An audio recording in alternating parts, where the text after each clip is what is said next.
Testing. Okay, here I am. Good evening. Now they're being recorded. I'm here to present a stormwater management action planning agreement with parametrics to complete some work to help us finish our deliverable that is required as part of our MPDS program, our stormwater permit. Part of it we've already done, delineate stormwater basins and identify receiving waters. Assess the water conditions of those receiving waters as far as the pollutant loading. Assess the relative conditions and contributions from urban development on the water quality. So we've been working on this for quite a while. It's part of it is paid for by a grant from the Department of Ecology. And this is just a piece of the entire project. Instead of sending out the entire project as to a consultant to do, I've been managing this in-house. So this is one of the last pieces that we need to complete. So we're to the point where we need to do some modeling for the stormwater system in the selected basins where we have identified issues. And with that, there's a 30% design component that the consultant would do as part of this agreement. Total contract cost is about $135,000. And like I said, it's paid for by an ecology grant. It's a 25% match from the stormwater utility.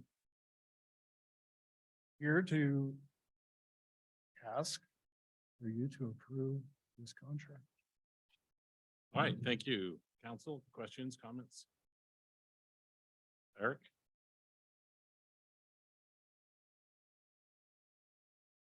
Good evening, Chance. So reading the packet, I think it is said designed for some type of stormwater structure or something to that effect for 3 locations: Oyster, Ostrich, and Kitsap. Oyster Bay, Ostrich Bay, Kitsap Lake, I believe. And then they said they're limited to dimensions of 100 by 200, something like that. What do you have in mind for what they would design? Something very similar to our design we did for Kitsap Lake, where we have 3 treatment vaults in the dockside area and then one up by the garage bar and grill. Okay. So it's something like a biopod. They seem to be a very versatile piece of treatment equipment system. One of the things that I look at in selecting these devices is how flexible they are with the media, because as rules change and and media is identified that can treat water for a specific pollutant, we can modify these systems to treat different things.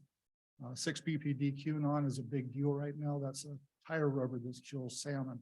And the biopod was tested by the Department of Ecology and is proven to remove that. So it's a very beneficial system. So let me get an understanding. So water goes downhill. So you guys, the parametrics, to kind of try to determine the optimum placement for these structures, I would assume. Yes. And so this is something I assume it goes underground. So potentially would this go on someone's property, or like over by me over in Ostrich Bay, I would think it would be in that creek bed, or before it gets into the creek. What we did in Ostrich Creek is we put already in have that 14 stormwater vaults within the right of way, and we typically stay within the right of way as much as possible. Okay, so this is in addition to what the city's doing right now. Yes. So no idea where they would go. So, Kitsap Way, more than likely for the ones for Oyster. Okay, so more like upstream. It's going to be up on the bank, of course, in the road prison. All right, very interesting. Thank you. Am I on? Oh, hey, here we go. So this is supported by an ecology grant, Department of Ecology, for $210K, correct? Correct. And so it has a 25% match requirement from the city. Did I hear you say that right? Correct. Oh, okay. What is the source? Where are we? What's the plan for the source of match? We already have that in the budget. Okay. It's already been approved for this year. Oh, okay, great. So that leaves, a portion of the grant left. What's the plan for the rest of the grant? We have a services agreement with Struck Environmental for $57,000. And that's an agreement we already have in place. We have, of course, staff time because we're using our staff to do a lot of the work. Reality is that by using our staff, we don't spend a lot of money. And we can spend weeks on this by comparison with consulting. So it saves us a lot of money. We are currently doing a lot of the background work, and our consultant is cost effective. So that's about half of the ecology grant. So we're at like 10, am I wrong in the numbers? It's 108. Because if there's a 25% match, it leaves 108. So 25% coming from your budget and then 108 out of the grant. Am I getting the numbers right? It's about $157,000 for the grant, and then our 25% match on top of that. Gotcha. Okay, I was doing the numbers backwards. Okay, all right. Thank you very much. That's all. Welcome. Good evening, Mr. Brickman. On page 12 of our packet, one of the activities that's going to be performed as part of the task is an alternatives analysis. And I, of course, am deeply interested in an evaluation of the feasibility of using infiltration within each subbasin. Kitsap Way seems quite unlikely. But do you have hopes for either of the other two? Oh, one of the sites we're looking at is Francis Street at Kitsap Lake. That's a site that's the potential for infiltration. Infiltration requires a large footprint, a lot of real estate. And that's a drawback of our program because we're so urbanized, is that we can't effectively do infiltration in a lot of places just because of the footprint requirement for an infiltration pond. There are places in East Bremerton where we're looking at where we can do that, but that's in future work. Kitsap Way is pretty much hard pan underneath the entire road system as well as up by Kitsap Lake. So infiltration is not possible. Okay. So it's not effective. Yeah. You know, like we cannot roll back the clock. That was really all I had to say, except this is, we approved this back in the spring, right?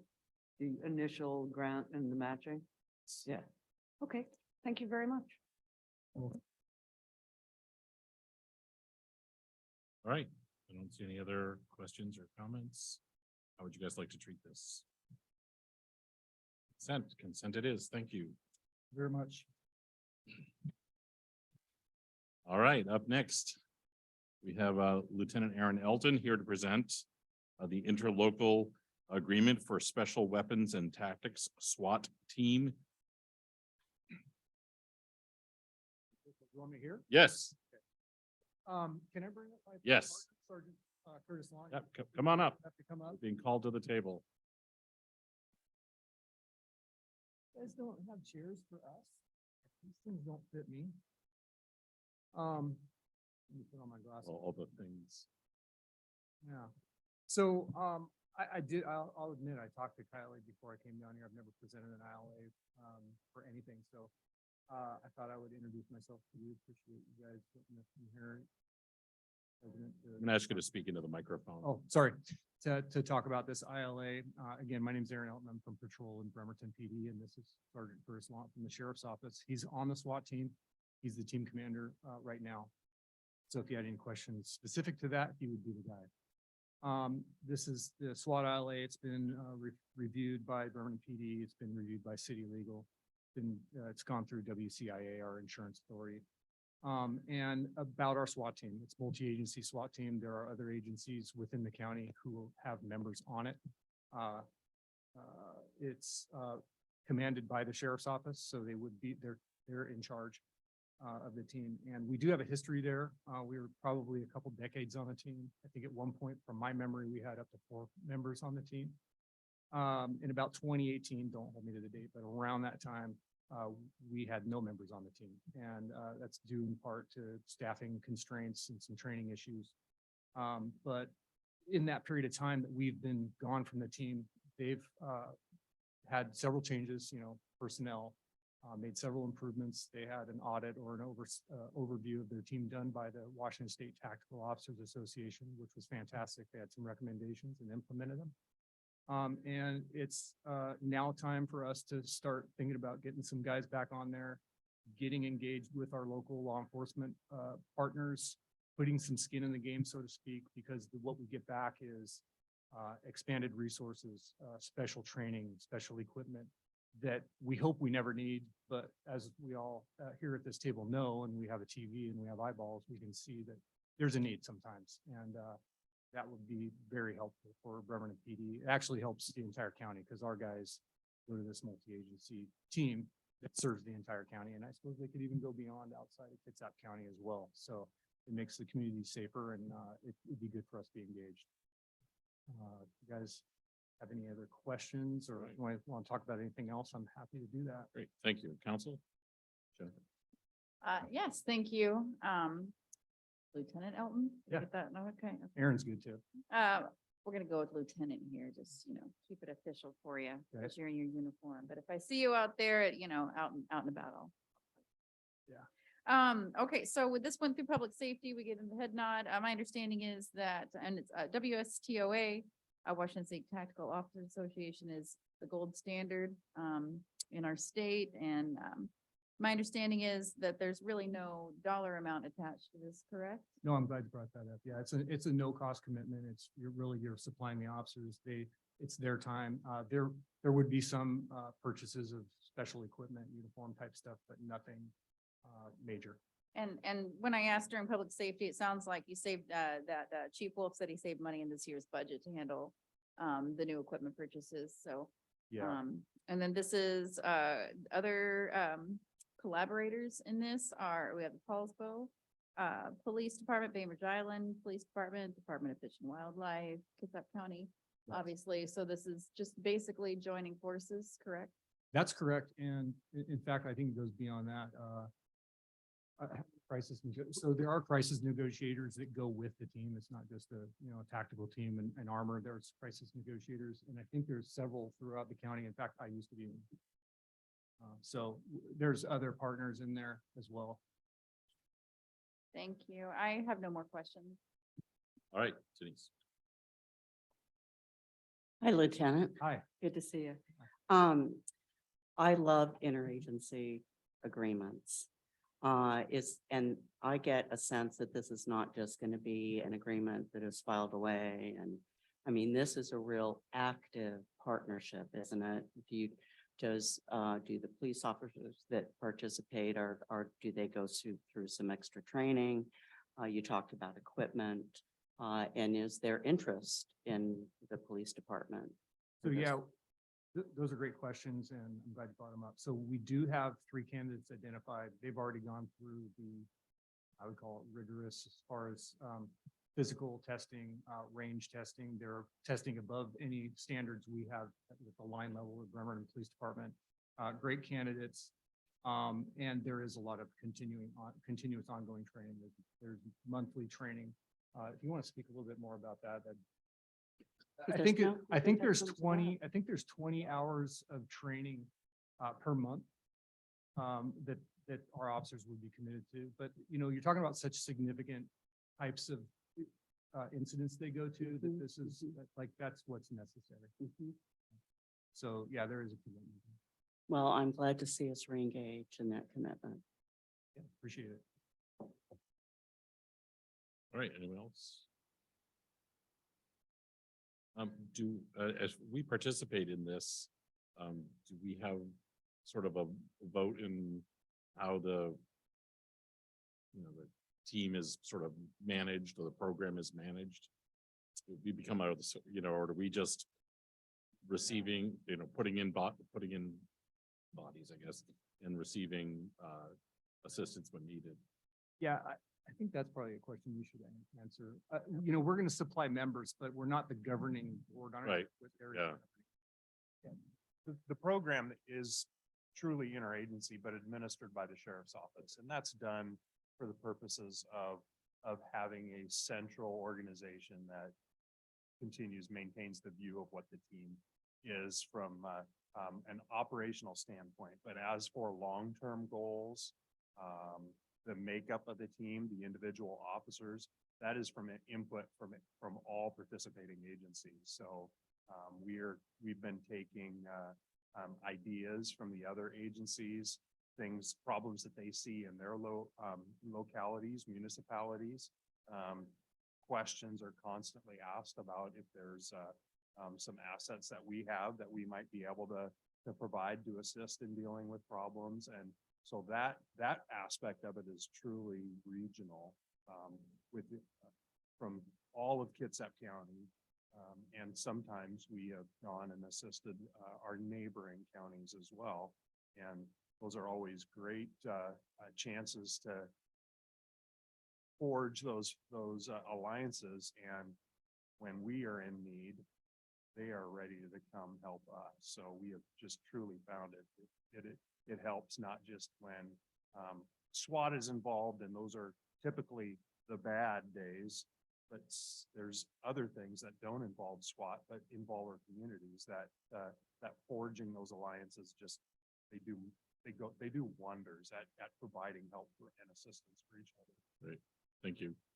All right, council, how do you want to treat this? Consent, thank you for your presentation tonight.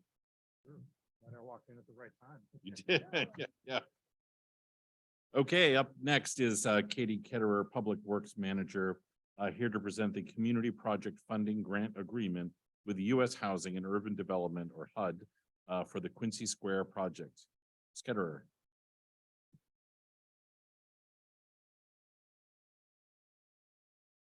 Evening. I'm happy to be here live and in person. Yeah, just try to Feels stick good. it to the microphone. You can move it or tip it down if you need. Yeah. Well, you can't read minds, so. Well, I will admit to being just a little bit rusty at the in-person thing. Prepare a different way today. It is kind of nice to be on Zoom where you can have your notes and everything. So tonight I'm here to present to you the grant agreement and ask for approval of the grant agreement for the Quincy Square Federal Community Projects Grant through HUD. So presentation is just a couple of notes for you. There's $5 million to reconstruct 4th Street from Pacific to Washington. That includes a $2.5 million grant that we're here to talk about tonight. And the remaining 2.55 million of construction is secured with local funds. The grant is managed by the Department of Housing and Urban Development, HUD. And the agreement with HUD will obligate the funds to the project. Next slide. So while I'm here, I'll give you just a quick update on the Quincy Square project.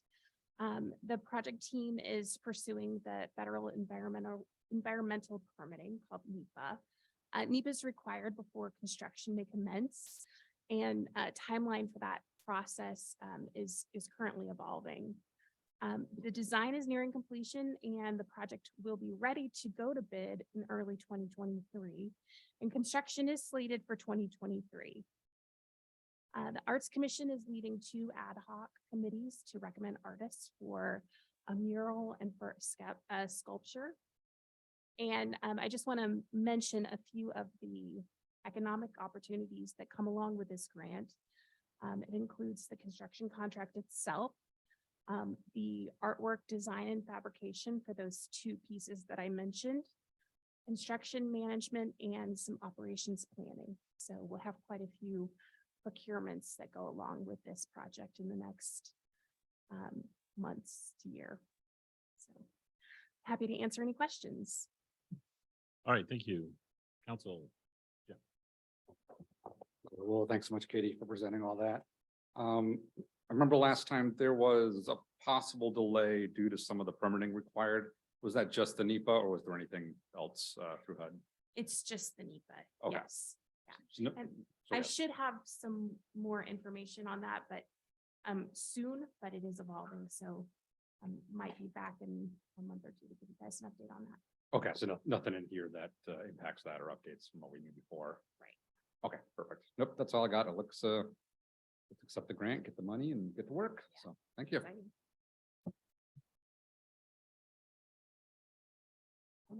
That's really neat, isn't it? Hi, so the economic opportunities, are those all open bid?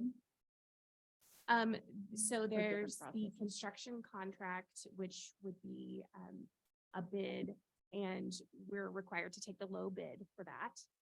But I am working on some ways to try and help diversify our bid list, to help people, get more bidders on the project. And then we have some professional services procurements that will happen, including like the construction management. And those are generally done by proposal, and then we select the most qualified for that work. And of course, then we have the artists, and those are being selected by that ad hoc committee. Thank you, that's all. Can I ask who are the members of the ad hoc committee? Yes, sure. So we have two ad hoc committees. They were put together by the Arts Commission. So we have a couple of Arts Commission members. Marie Weichman is leading the sculpture committee, and then Roosevelt Smith is leading the mural committee. And then I can provide a list of everyone who's on those committees. It's about 10 people per committee, so I don't have all their names committed to memory right off the bat, but I can get that for you. It's a really interesting and diverse group of people who are on the list. It's really fun. Excellent, thank you. I remember some good outreach to get people on those. So I think they did a good job of that. Anybody else? I just have to say, I'm so excited that we're here at this point, because this has been a twinkle in people's eyes for a while, and it just feels great. Yes. Yeah, so thank you for all your hard work on this, Katie. Thank you. My pleasure. My absolute pleasure. Yeah, thank you. All right, council, how would you like to treat this? Consent it is. Thank you. Thank you. Good night. All right, up next, Mayor Wheeler is here to present the confirmation of appointment of Gregory Dawson to the Bremerton Parks and Recreation Committee. Mayor Wheeler. All right, thank you, council. So we have a highly qualified candidate, and this is very strict application process. You have to have a desire to serve the city and live in the city.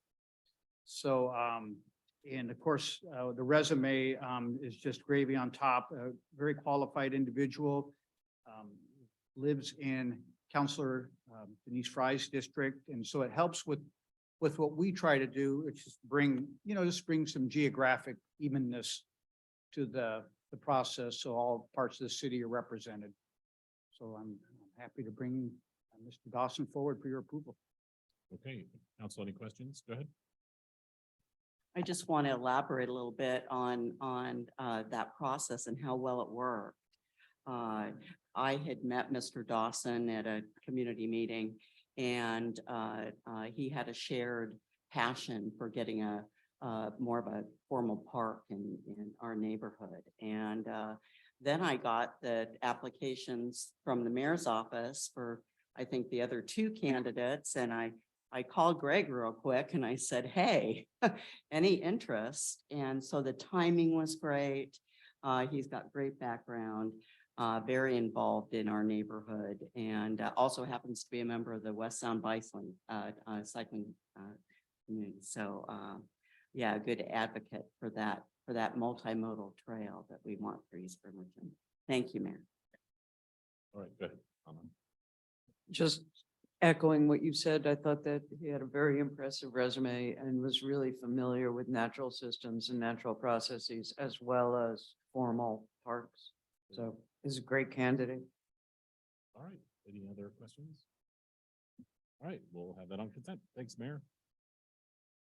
Up next, Parks Director Jeff Elevato is here to present the 2023 Local and Community Projects Program Grant Agreement with the Washington State Department of Commerce for the Kiwanis Park Playground Accessibility Upgrade Project.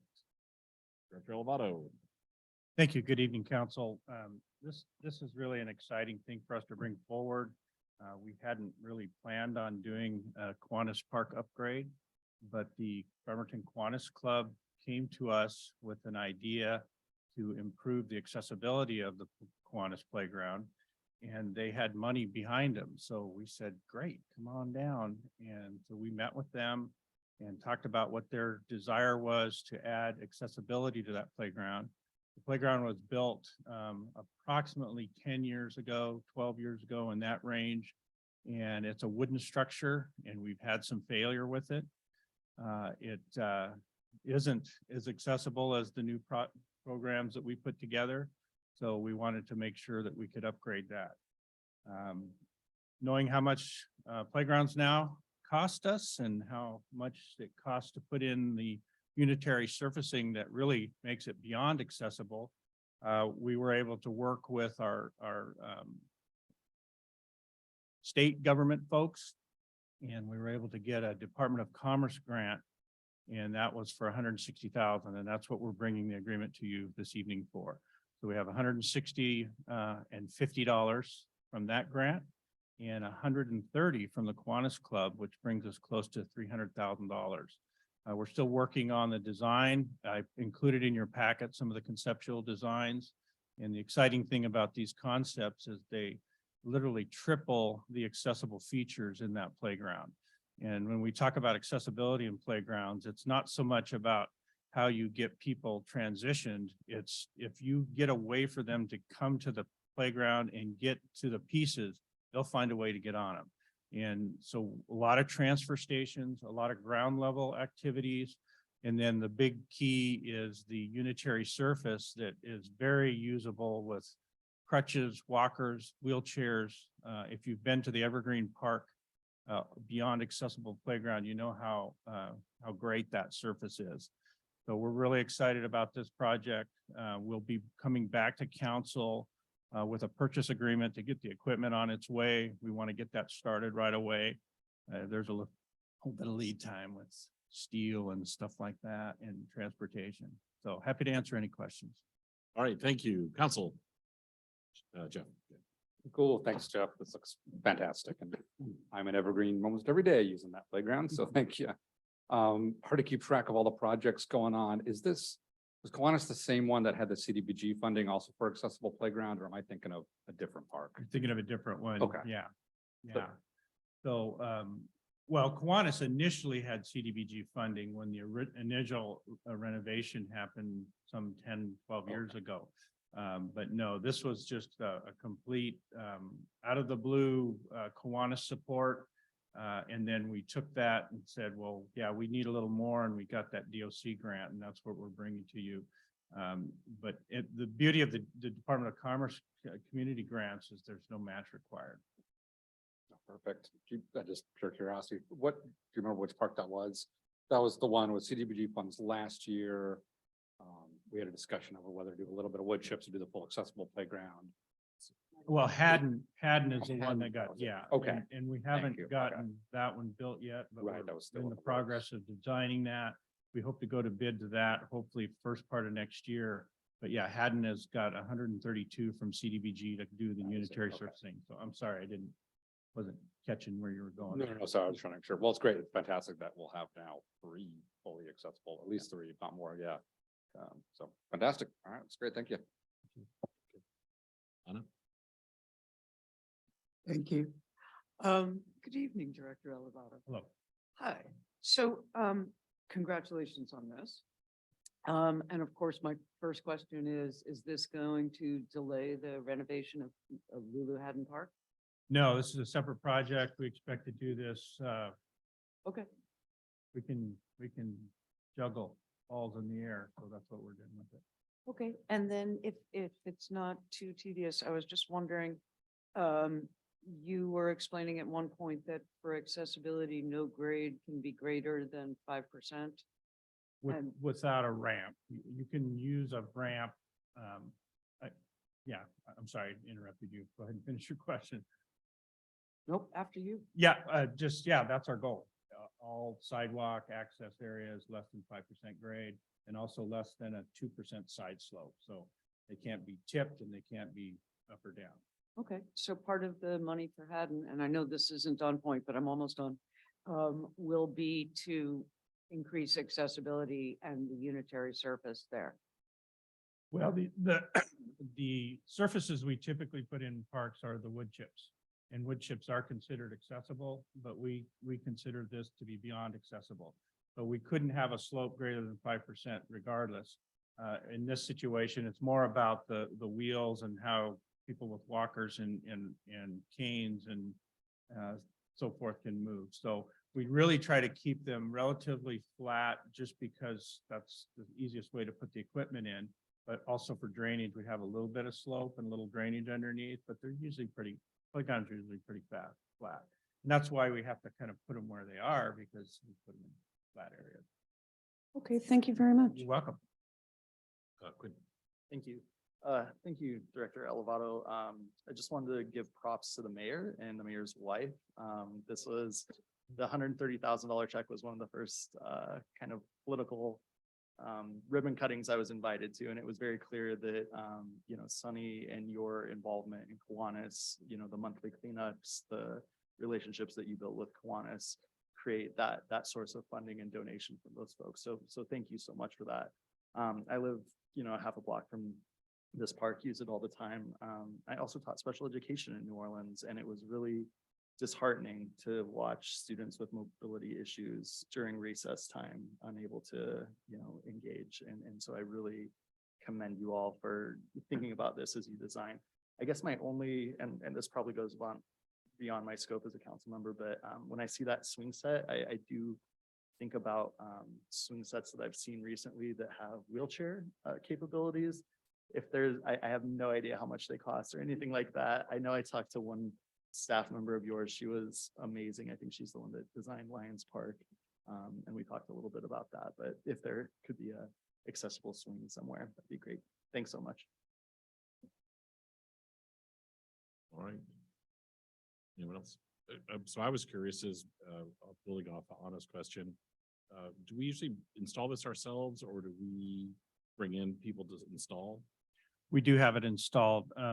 So two parts to that question. Well, where I'm going is, could there be a savings by doing Lulu Haddon and Kiwanis at a similar time frame?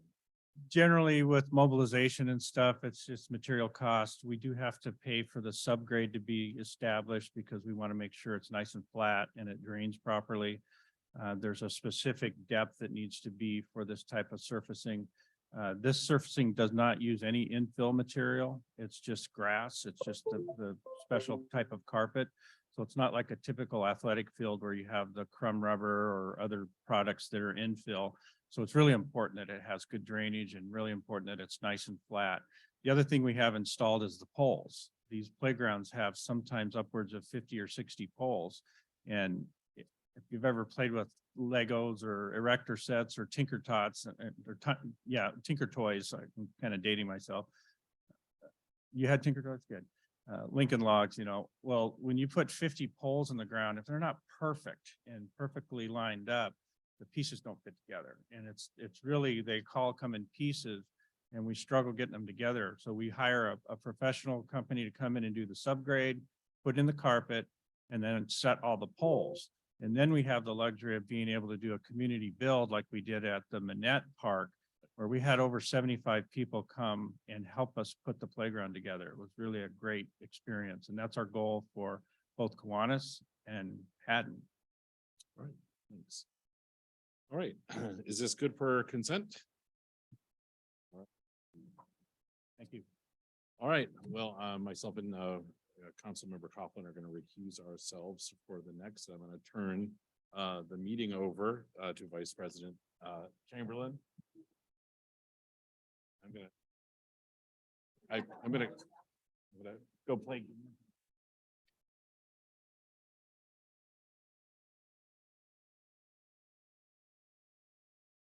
Okay, next on the agenda is LTAC. Chair Denise Fry is here to present item 6. And we also have Representatives Executive Director Brian Johnson. Are you here? Okay. And the Operations Director Nate Murphy available for questions. So we'll call you up if we have some questions. Actually, why don't you come on up just in case we do have questions, but at the same time, this is not necessarily public comment time. It's an opportunity to answer our questions rather than give a speech. Okay, thank you. All right, Denise. Thank you. I call this, the little amount of money that creates the biggest drama in the city. And, we've certainly had it triggered, it's always there. It's always there simmering within LTAC, but, it's percolated up. So what city council, is here to do is, I believe, provide some direction to the Lodging Tax Advisory Committee, because LTAC didn't feel that it had that around this contract, and almost didn't feel like it should be talking about it, because it was an extension of a city contract that had been already reapproved. So, but Councilmember Younger, you had brought up some, concern about that process and that it should come to council. And so I want to give you the opportunity to tee anything up as we move forward with this. But the recommendation, I think, before us is to give direction to LTAC. They had already made the recommendation that it be extended. So we're here to make that decision as to whether to give them some direction with that decision. Thank you. Let me go ahead and just make a couple clarifying statements. I believe the point of this is, and somebody can correct me if I'm wrong, that we are just separating the contract from the LTAC recommendations. Then the other thing I wanted to point out is that we did have about 80 emails, and they'll be included in a packet in future date. We had some technical difficulties, and they might be there now, so they should be updated now. And Councilmember Mr. Younger.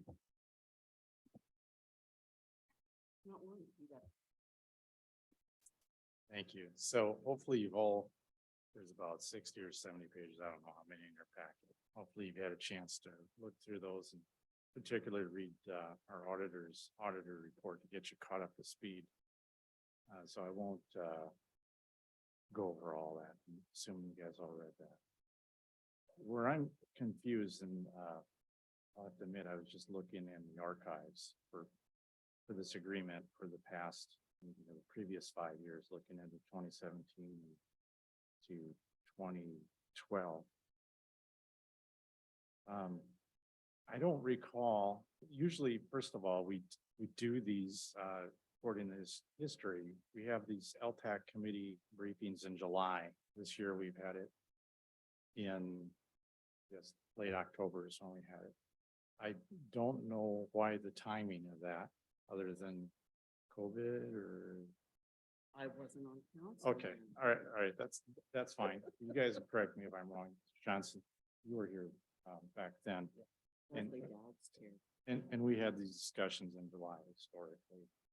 Every year we've had them in July, in particular when it came to the Admiral contract that came up every 5 years, these addendums, which are in your packet. So if we can just, I'm going to walk you through a little of this. So on the second page of your packet, there's the last agenda bill that had this agreement in it. It says 5T on the top. And there you see the recommended motion. And I guess what alarmed me is that we didn't have that in the presentation and our packet to consider. Actually, I'm kind of alarmed. We don't have it here tonight to consider either. I don't know if you guys were briefed of that we need a fifth addendum, but I think we do.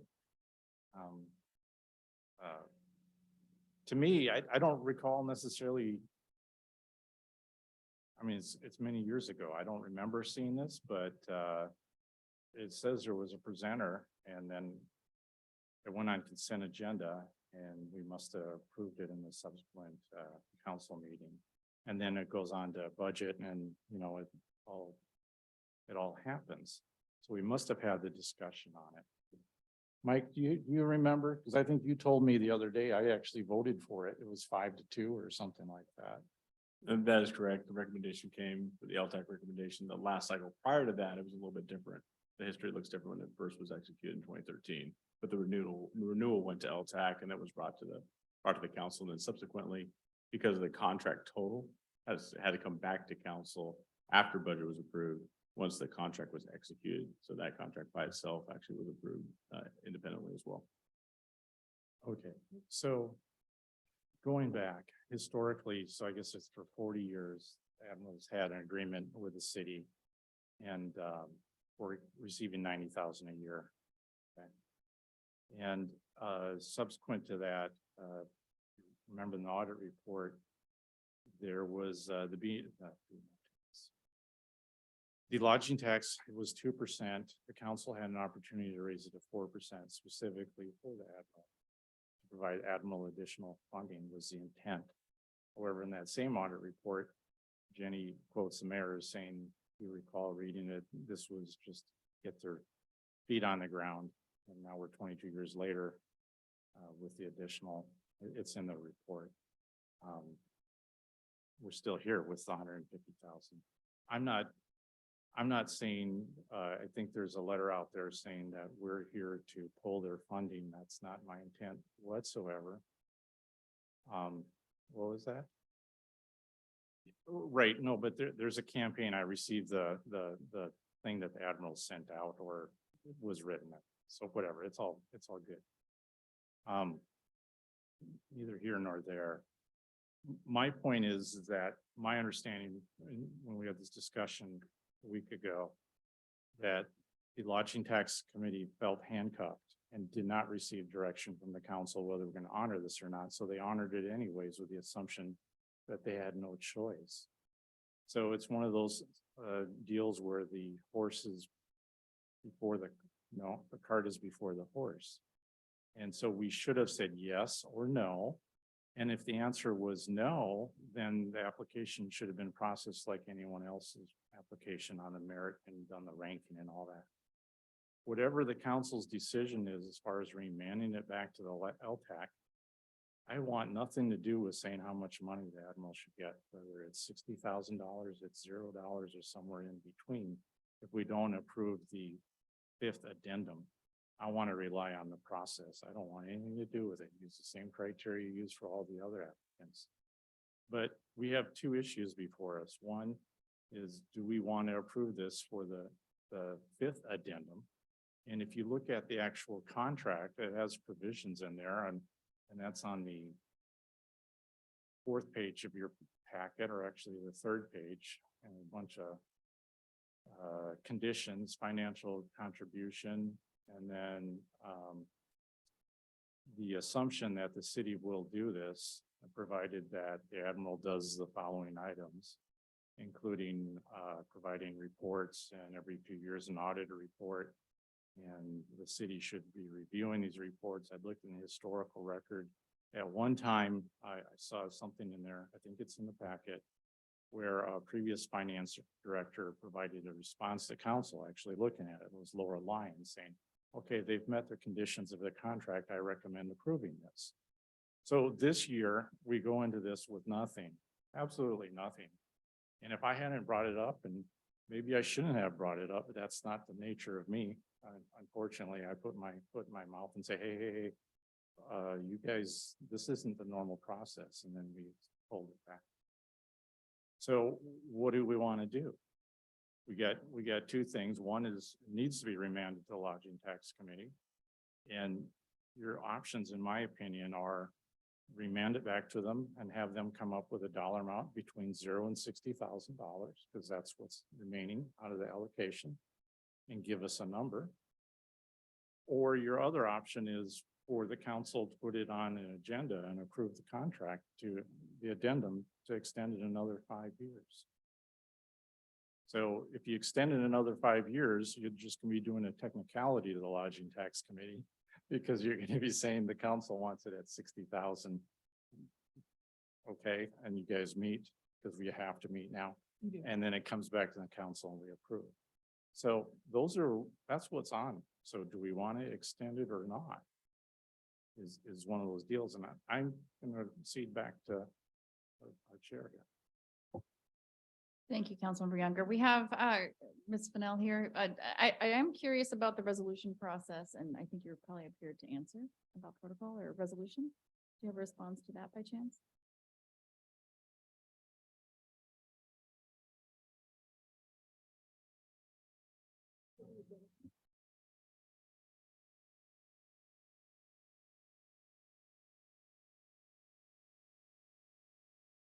It wasn't done. It wasn't done for this meeting because this was, I thought for you to discuss one, whether you're going to need one of those and two, maybe what the terms are that I should include in them. But Mike and I discussed before this meeting that there's going to need to be a quick turnaround to get this back before you, if that's the direction you decide to go, and we're prepared to do that. Well, I'm going to go ahead and, so Anna has a question, okay? I'm going to go ahead and defer to you. Thank you. So I'm looking at page 94 of our packet, the fourth addendum, something, I and J, 5I and 5J. It basically says, starting in 2023, we, the city, revert to $90,000 per year. And as long as the city, as long as the Admiral is getting $150,000 from the city every year, some way or another, you know, either through falling from the sky or magic grants or the $60,000 that the Lodging Tax Advisory Committee produces. City Council every year just goes, hey, are you managing your finances correctly? Are you serving and building community correctly? You know, correctly isn't the word here. Holistically, representatively, there we go. So it does not seem to me, although Attorney Fennell, I did not go to law school, but it seems to me like we could just have a fifth addendum and that this would be a possibility, that we could have a fifth addendum that we could vote on during the general meeting next week. Is that correct? Is that legally possible?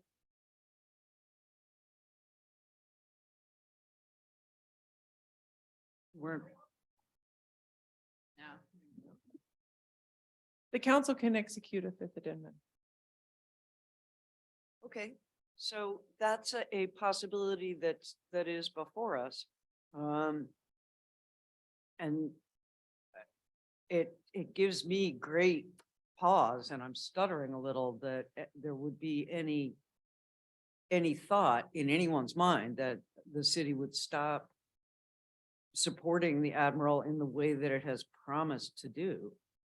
So I would like to, this seems to me like a straight ahead road, and that's the route that I am recommending. Thank you.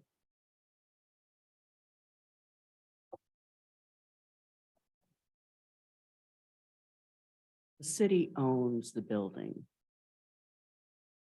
And before we entered into this agreement decades ago, that building was in blight.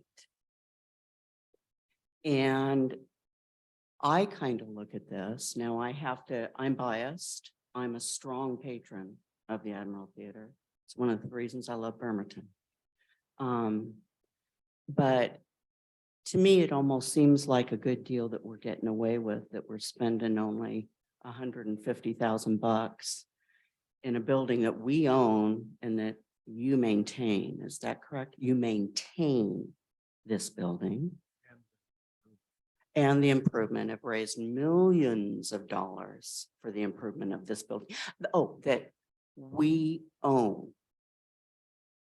So to have a world-class theater in a building that we own for 150 grand a year, I say, yeah, let's go for it.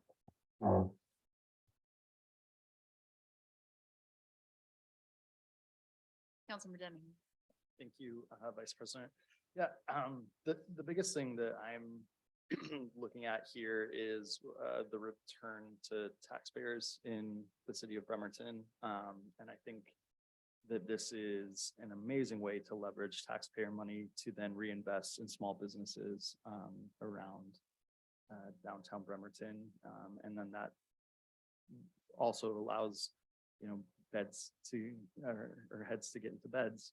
I just went to a performance at the Roxy and saw multiple people streaming out of the Hampton Inn downtown to go to the Roxy.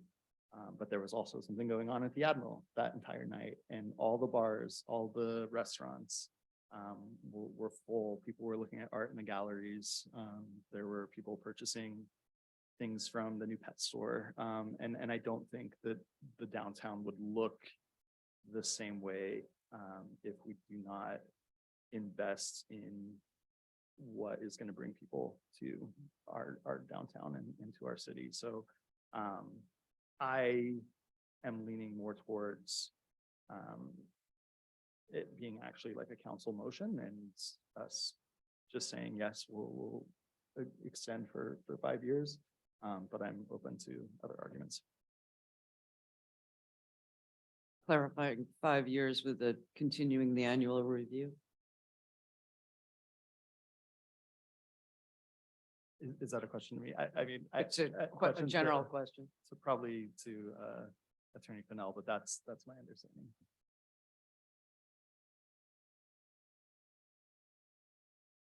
We're gonna get it. Yes, I mean, what you see in your packets as having been done before can be done again. That sounds very simple. It does. Councilmember Younger. So help me out with the process here, Attorney Fennell. Why do we keep doing these addendums? I read somewhere in there, there's some vote of the people for the original Admiral agreement allow us to do 40 because without doing that would violate some type of franchise agreement. Is that why we're doing 5-year addendums? Maybe we need to research and get that back to us of why we do continually 5. We do that with other contracts as well. They automatically renew every 5 years. There must be a reason for that. We do that with other like cell tower leases, all that stuff. I think so when we, in 2012, when we came back to ask for the additional $60,000, the council was unanimous, or not unanimous, it was not unanimous, but the council was voting yes on it. But there was somebody who suggested that there be the 5-year reviews so that, it could be not every 5 years. So I'm assuming to make sure that we are meeting the terms of the agreement. And I think I was around back then. And I seem to recall that. In fact, I seem to recall a document where the Admiral asked for permanent funding and then someone on the council said, let's do it every 5 years. So then the next thing is, it's in a contract, not against it, it's all good. But it says the city will be reviewing what the Admiral provided. I assume the Admiral provided the financial statements. There's some in here, but you're supposed to do, I assume you get audited financial statements. We do. Provide them to the city. Yeah.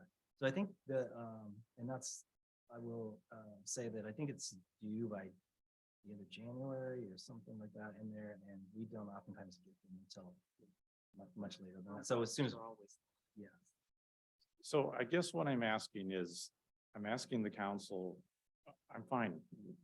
Go ahead and continue to do the 5th addendum, but let's do our due diligence. Let's have, let's repeat what Ms. Lyons did many years ago. Write me a memo saying, I've reviewed this contract. The Admiral, because there's all kinds of A, B, C, D, E, F, G in there. And the council says, we're going to honor that contract provided the Admiral is doing this. We owe this. Okay, Admiral's great. Not gonna argue against Admiral, but there's other people that are applying for lodging tax money too. And a lot of people on this council talk about equity, right? You're stressing that this year equity, not against that. That's fine. But when you have, from an outside perspective, And these other organizations have not seen, do not know the history of the admiral. And have not seen the audit report, but they just see the process and said, oh, the admiral gets 150,000 right off the top. How do I get that deal? It begs the question. So we have a contract here. I'm not against the contract. I'd like to honor the contract. It's fourth addendum. It says the council will, and if the admiral's meeting the conditions, the council is expected, the council will approve. I'm paraphrasing, but that's what it says in there, basically. I'm willing to approve, but I need the administration to tell me that we're in compliance or the admiral's in compliance. And we mentioned that this is a city-owned building. And I'm, the little cogs are churning in my head. I seem to recall, it's a city-owned building, but I believe the city does a review of the structure once a year, or they used to. Chris Montner used to give a report, Tom is. And he used to do a report and say, because it's basically a triple net lease, right? You guys are in charge of that building. We don't have anything to do with it, but it is city-owned property. And so someone should give it an inspection and make sure it's being maintained. How's the roof, all that stuff. I'm not asking for an outside person to do a building inspection, but we do these facility inspections all the time for other buildings that we own. One example is the community theater across on the bridge. City owns that. We lease that out for $1. Guess what? We do an inspection. Again, that's my recollection, to make sure they're maintaining it. Well, Admiral's got this contract. Let's make sure I'm not saying that they're not. I'm not throwing darts or whatever. I'm just saying we need to do our due diligence and then I'll be okay. All right. We did our due diligence. Good to go. What I'm hearing is, I guess that looking at the head nods, or at least what Ms. Councilmember Younger is, a memorandum regarding compliance with the fourth addendum, as well as a facilities maintenance report from Chris Montner, and a fifth addendum for review at the next council meeting. So we only have one study session left and it's in December. So the next council meeting would imply that we're voting on it. I'm good with it. I can read a contract. I assume the rest of us can as well. I'm okay with it if it's, because this has to be remanded back to the lodging tax committee within 45 days. We wait until our next study session, December or whatever, 17. Sure. I think we're in a bind for time. So we go from this study session to two back-to-back council meetings. There's November 16th and December 7th. And I think we were talking about getting this back on for next week. Is that? I'm good with it. It doesn't have to go to a study session, in my opinion. It goes in the packet and you won't get it in on Friday or whatever. But hey, put it in on Monday or Tuesday. I can read the packet. That's And so can you repeat, there are three things that you're asking for, Councilmember Younger. We've got, and then Ms. Fennell, facilities maintenance review of the building, a fifth addendum, and there was one other thing. In a memorandum about compliance with the fourth. I'm sorry, were you asking me? I'm asking both of, either one of you. Can you repeat that for me? Memorandum. memorandum from the finance director after reviewing and I'm not asking, I believe the city is supposed to be looking at our assets on an every yearly basis. And again, I recall this was done in the previous, you remember, am I correct? Is the city gone to the Admiral and? They come, and I don't know if it's yearly, but they do come around and inspect and go with it. That the fire doors are. Okay, just some report on file or whatever. I'm not saying, okay, you gotta work overtime and, don't honor Veterans Day or anything like that. Just do it. Pull the report. And then all I'm asking is go through the fourth addendum and, make sure the Admiral's in compliance and then report back to the council through the finance director. Yes or no, and Ms. Lyons' report there is a great example for you to go by. I'm not asking for hundreds of hours on this. I'm just asking for a document for the council to rely on so they can show that they did their due diligence. So just to recap real quick. Okay.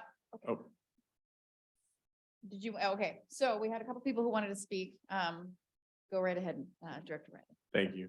So a memo from our review of the financials, which is taking place. It's already been done. We can get that really quickly. You are correct. We do receive an inspection report that was on an annual basis. I think that was on pause during COVID. So we'll need to talk with Chris Monitor and his staff to see what the latest report was on that. Would you like that included together, that both those have been done in a memo or separately? Together is okay. So I'll craft a document from our office that gets both those for you for next week. Councilmember Mochler. Oh, wait. Are we looking for that?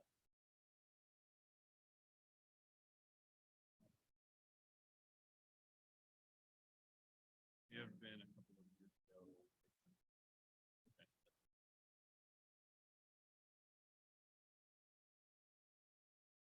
Councilmember Mochler.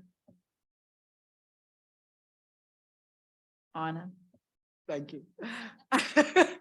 Um, this is only going to delay, how long will this delay the funding getting to the Admiral? Okay, A.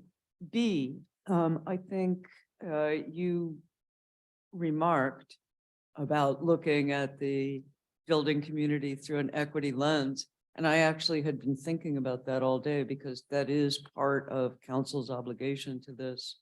And I was thinking perhaps doing a people's choice survey of the people who clean the hotels and find out what they would like to see at the Admiral. That would have a nice poetic justice to it.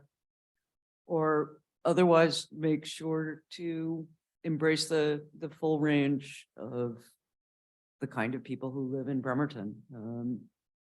So it's just something I'm suggesting for down the line.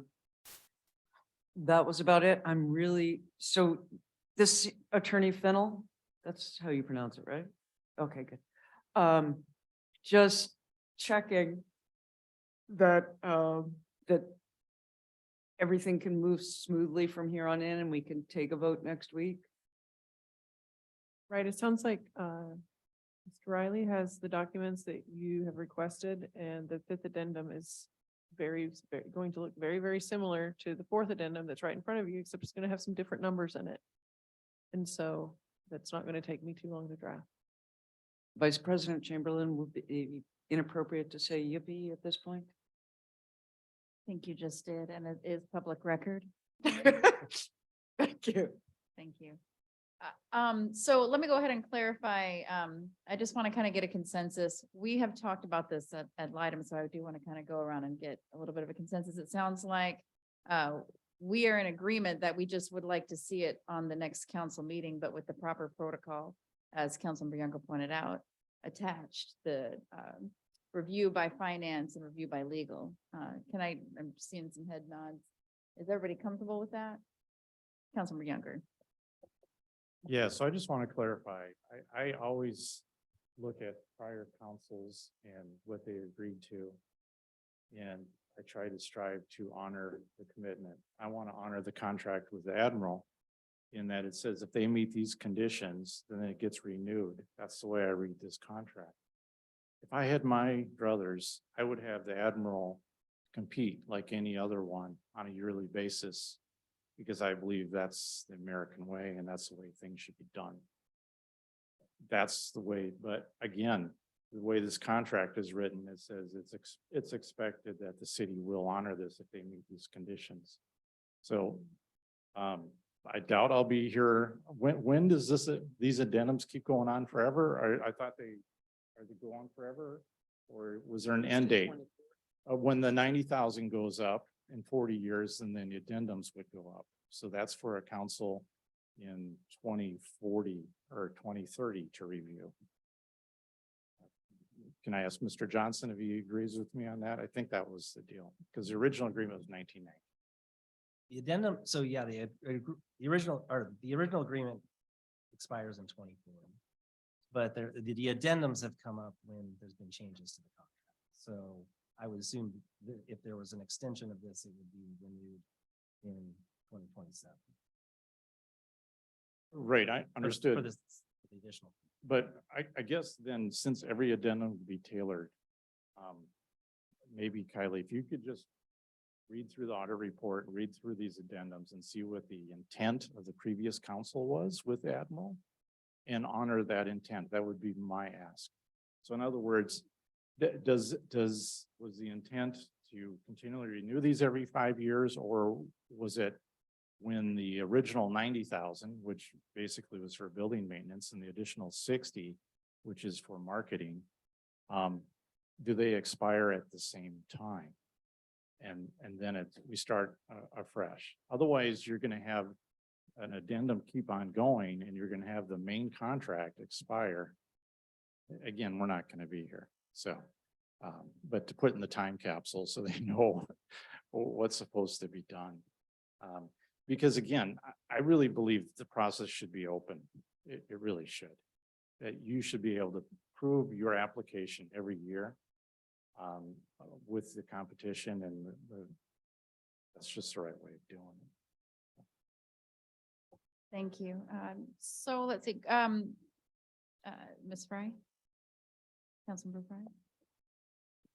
I've already offered if I would be accepted to chair this committee again next year, because I want to work all this stuff through and have this council make clear its priorities around LTAC. Again, it's the little fund that triggers such emotion in all of us.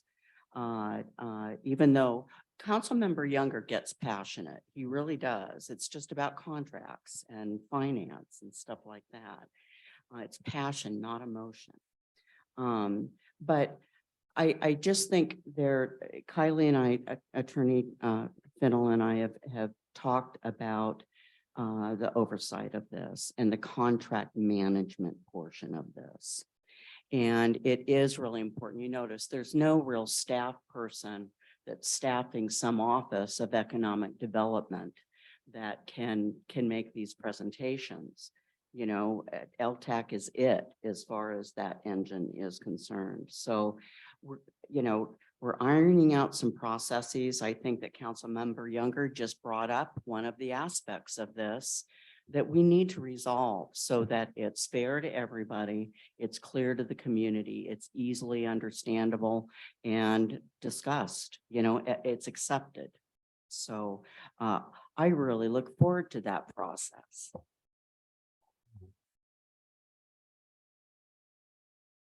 Did you want to say something, Mr. Murphy? If I could, just as a staff member at the Admiral and, going through this whole conversation and it, as I said in the email, it has been pretty confusing for us. I mean, even this meeting, we found out about like 2.5 hours before we were coming. With the equity question, with the 90,000 and the funding in place in the deal with the city, there are more than 30 organizations that come and have their events at the Admiral. I mean, everyone from Bremerton Symphony to Pink Prom. I can give you a list if you want the list of everybody we work with.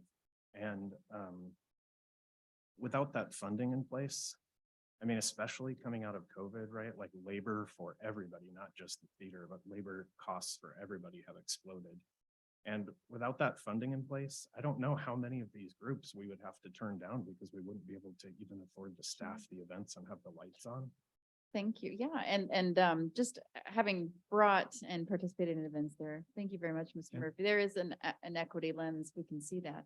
I'm going to just take a pause because I want to make sure that you understand that we're not discussing stripping your funding. That is not at all what we're discussing, right? We're discussing protocol and contracts and how to renew a contract and see it with fidelity and fiduciary responsibility to see that the requirements are met so that you can receive that funding. I'm going to take Councilmember Dennehy's comment. Thank you. So I just wanted clarification around something Councilmember Younger stated, and Kylie, I'm not sure if you have an answer for this, but the statement you made was roughly, if certain conditions are met, we must go forward with. I didn't read the contract as having conditions subsequent in it or creating any sort of option that automatically attaches. The way I read it was, hey, these are things that should be taken into consideration, but council still has discretion. Can you I think I can find it. It says something about it's expected the council will approve, and it doesn't say shall.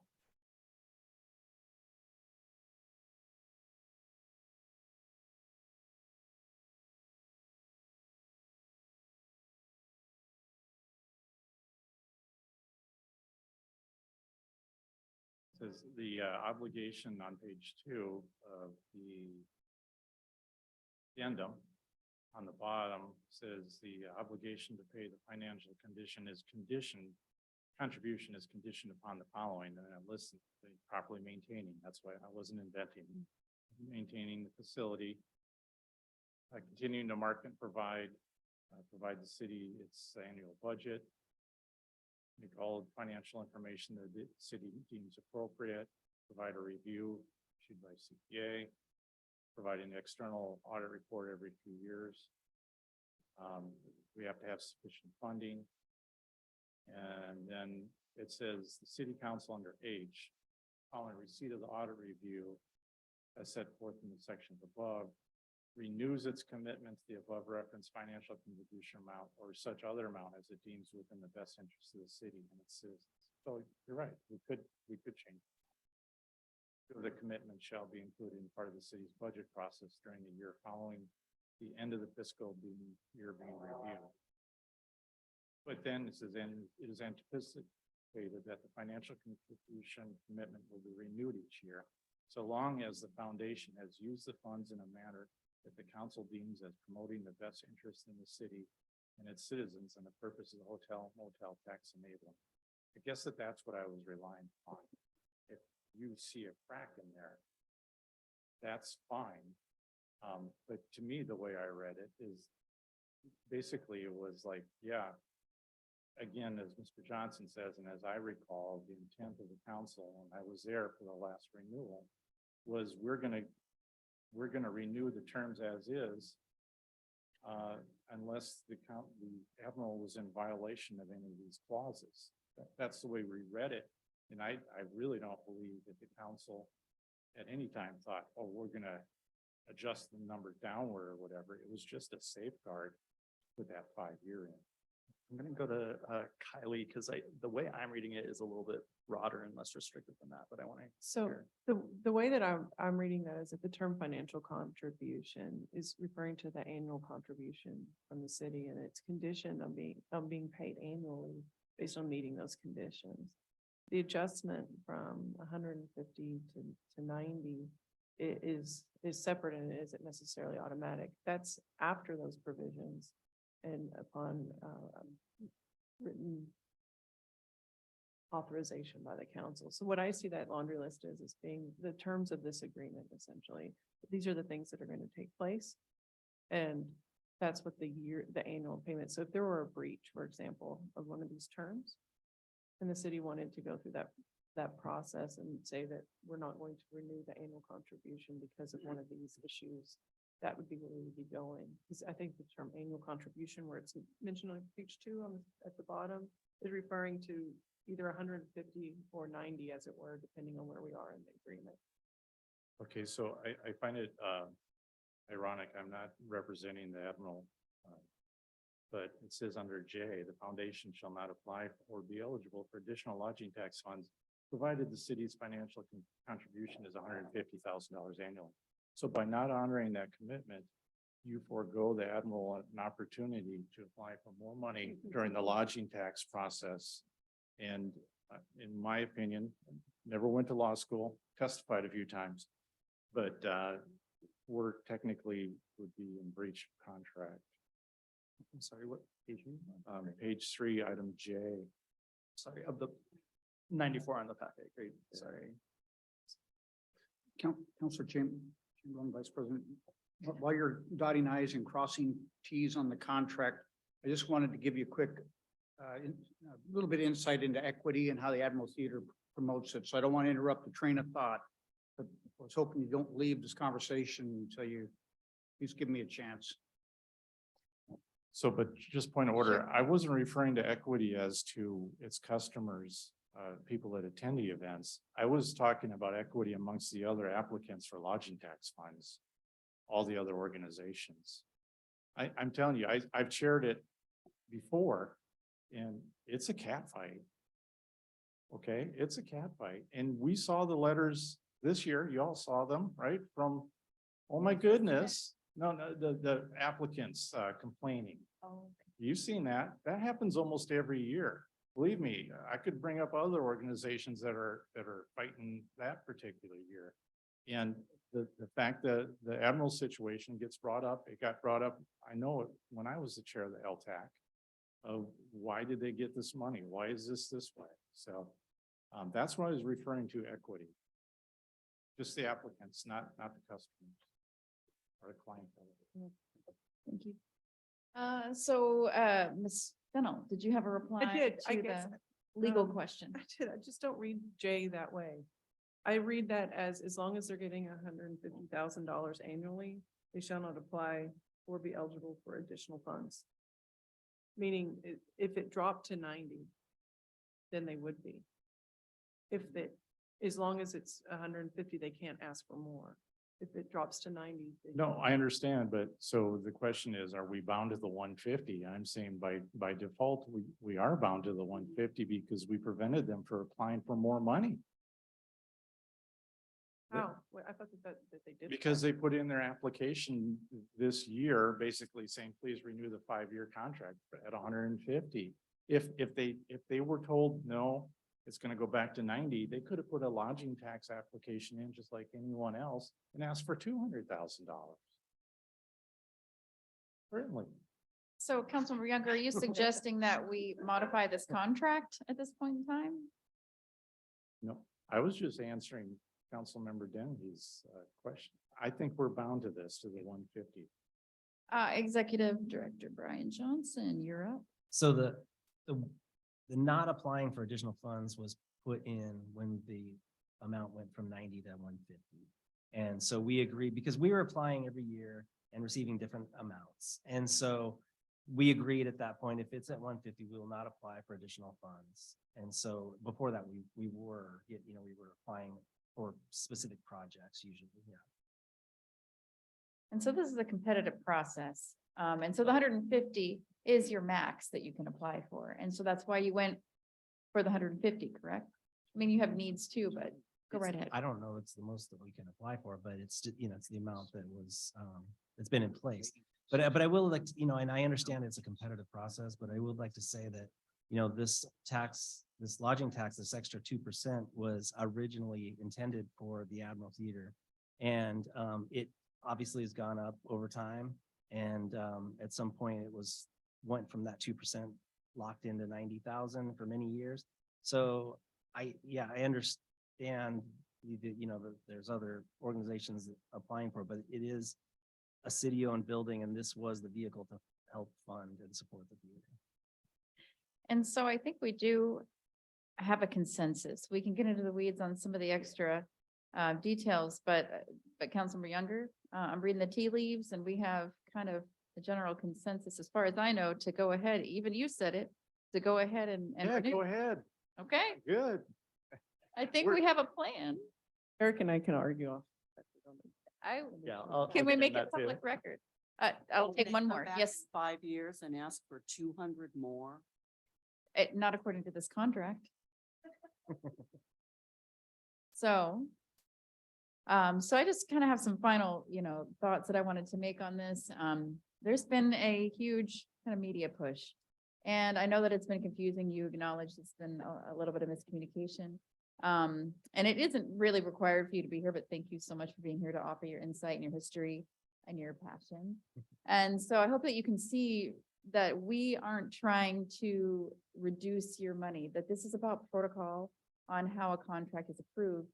There are some things that have been, like left at the wayside during COVID, and we're just catching up. And so it seems like maybe there's some protocol that we need to get back into place to make sure that when we approve a contract, that the conditions are being met. And the equity piece that Councilmember Younger was talking about is, if we have an auditor come in, we need to make sure that everybody on that list can pass an audit test, right? So we aren't trying to take away your money. We're just trying to do things the right way. But it sounds like we have a plan as far as getting a fast track to have this approved on the next council meeting. So it sounds like we have a letter that's going to be drafted from the finance director's office talking about the, you just go right ahead.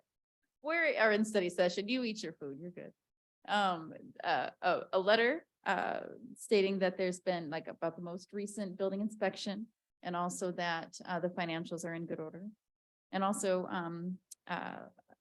we have a fifth addendum that is going to be pretty much identical to the fourth addendum, requesting to renew the contract with just different years, different numbers that Ms. Fennell is going to put together for us.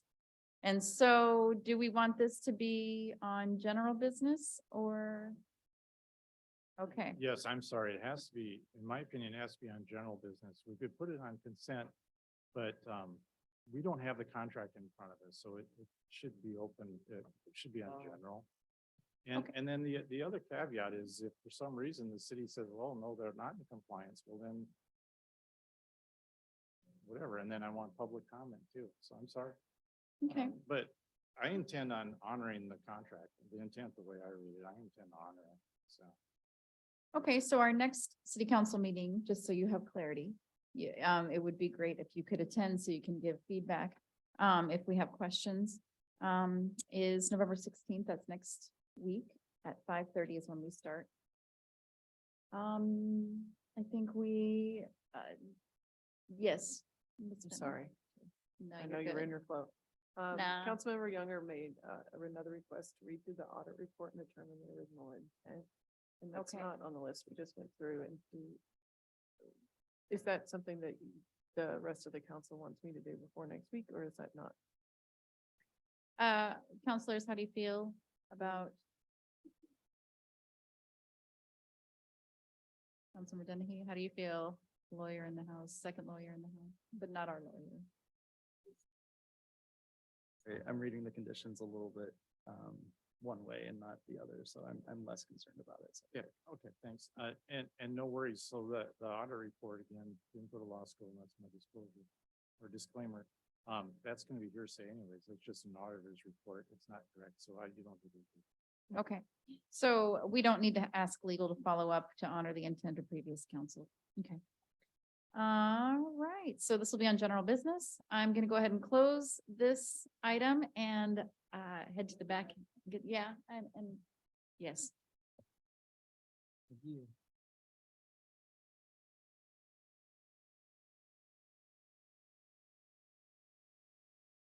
Okay, I call a 5-minute recess.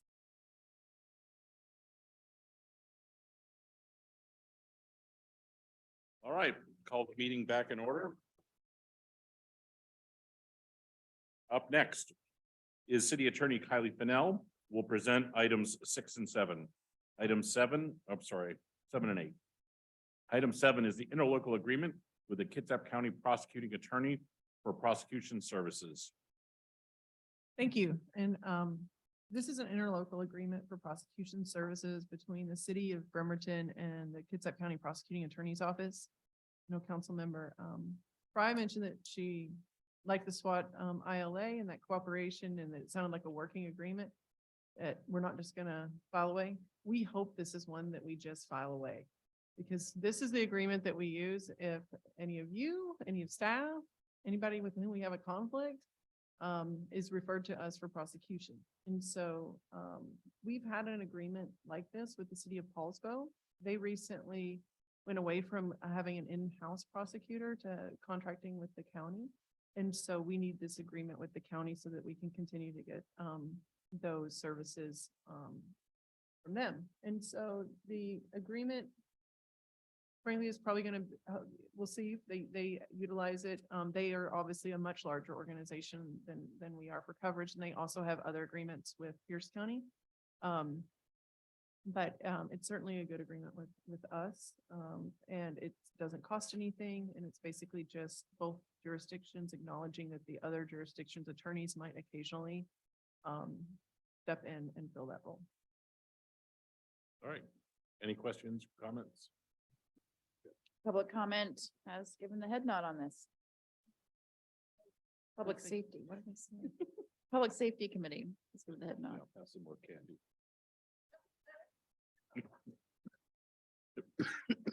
Anybody else? All right, how would you like to treat this? Sounds solid. Next, item 8, reclass vacant prosecution 0.5 rule 9 position to a 0.5 clerical support position.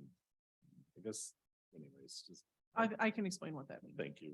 The city attorney's office had in their budget, a part-time position for a Rule 9 intern. Rule 9, is a rule under which a law student can work under the direction of an attorney that's licensed and do certain tasks as they get their law degree and bar license.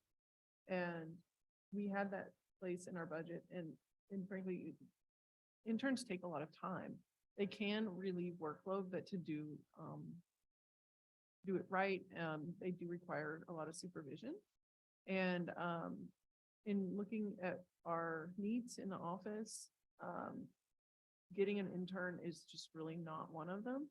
What we'd like to do is instead get clerical support. And I can explain with that why. So we have 2 support people in that division that are non-attorneys. One of them is a long-term employee who has a lot of experience in working in the criminal justice system and supporting prosecution services. And she's also tasked with doing a lot of clerical work. And what we'd like to do is to expand our services to the victims that we work with in our prosecutions by having a point of contact and freeing up her time so that she can be that point of contact. She's been with the office since it started. Much preferable for this role than an intern who would switch out every 6 months at most. And so by freeing up her to do more of that work that's higher level and having a support person come in and answer the phone, file, make copies, that kind of stuff, it'll allow her to do some of that work. And so this is just what we think is a better use of that money that the council has already approved for us. This isn't a new position. This is just giving us permission and I guess your approval to reclassify it from an intern lawyer to a clerical. And Gary, oh, no, I'm sorry. Gary presented this to public safety. He's our city prosecutor and he couldn't be here tonight. So. All right. I think Quinn's first. Yeah, thanks, Kylie. No problem with this. It makes sense to give you what you actually need versus creating more work for you all. The only curiosity I have is you participate in any extern programs with the 2 universities across the water? Or? Yeah, so we have looked into that before and and I guess just to make sure we're talking about the same thing, where they basically don't cost as much and we get the Rule 9. You basically, instead of doing Rule 9 or where you're like paying them, they actually get like credit for their work. I did that as a law student as well. And we have, and it goes back to, they take time. And right now, we are at a point where we kind of need our licensed attorneys to focus on their own jobs and not bring up a younger person right now. Sure. And we're actually pulling Michael Rea, who's in civil, off of civil and putting him in prosecution part-time to do the therapeutic court because that's new. Gotcha. And so that it's just not what we have the bandwidth for right now to do it well. But we do look at it when we think about it, stuff like that. Cool. Thanks a lot. Right, Jennifer.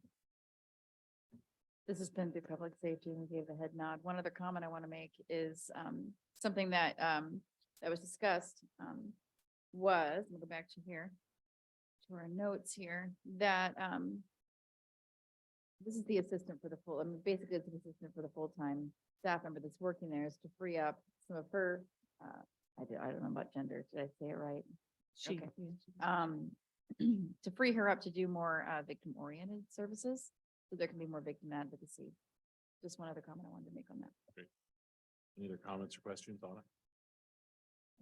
Thanks. Are there benefits associated with this position? I don't think so. No, I don't think so. No, no, there's not. Okay, thank you. I guess I thought that there was. This is gonna be a full-time, you said exempt employee. It's a 0.5. It's a 0.5, so there's no benefits attached. Okay, thank you. Didn't know if that answer was complete no. I think there were most. I've already told Attorney Fennell how much I appreciate this reorganization of duties. We learned a long time in the a long time ago in the domestic violence arena, that the more victim advocacy you provide, the more successful prosecutions you're going to have.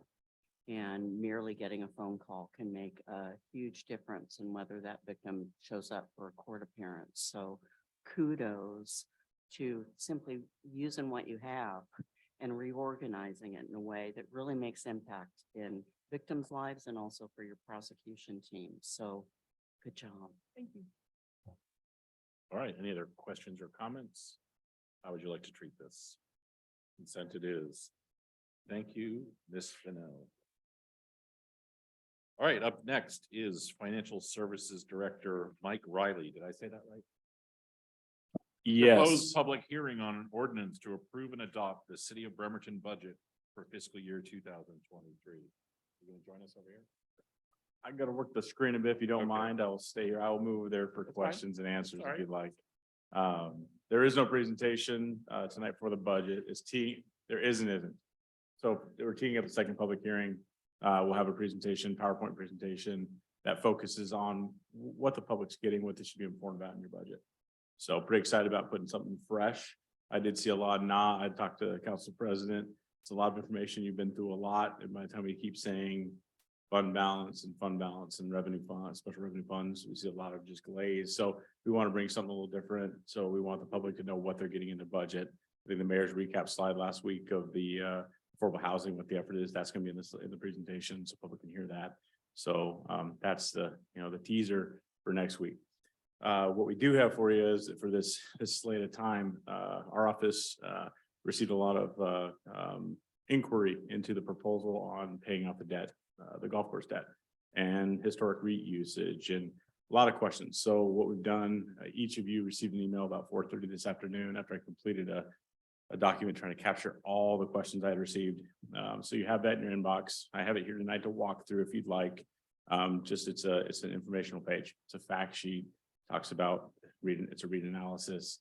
It's what the proposal on the table for the debt payoff is, what the terms of that is. So I'm gonna put it up on the big board and kind of walk through if that's okay. And we're here to answer any questions collectively. So.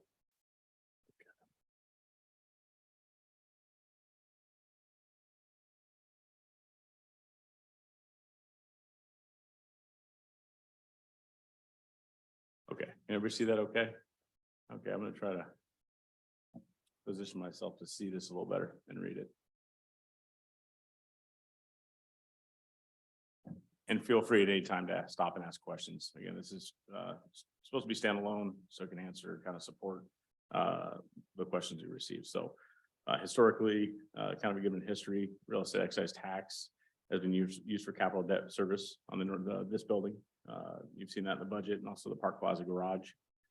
That amount annually is about $405,000 of debt service.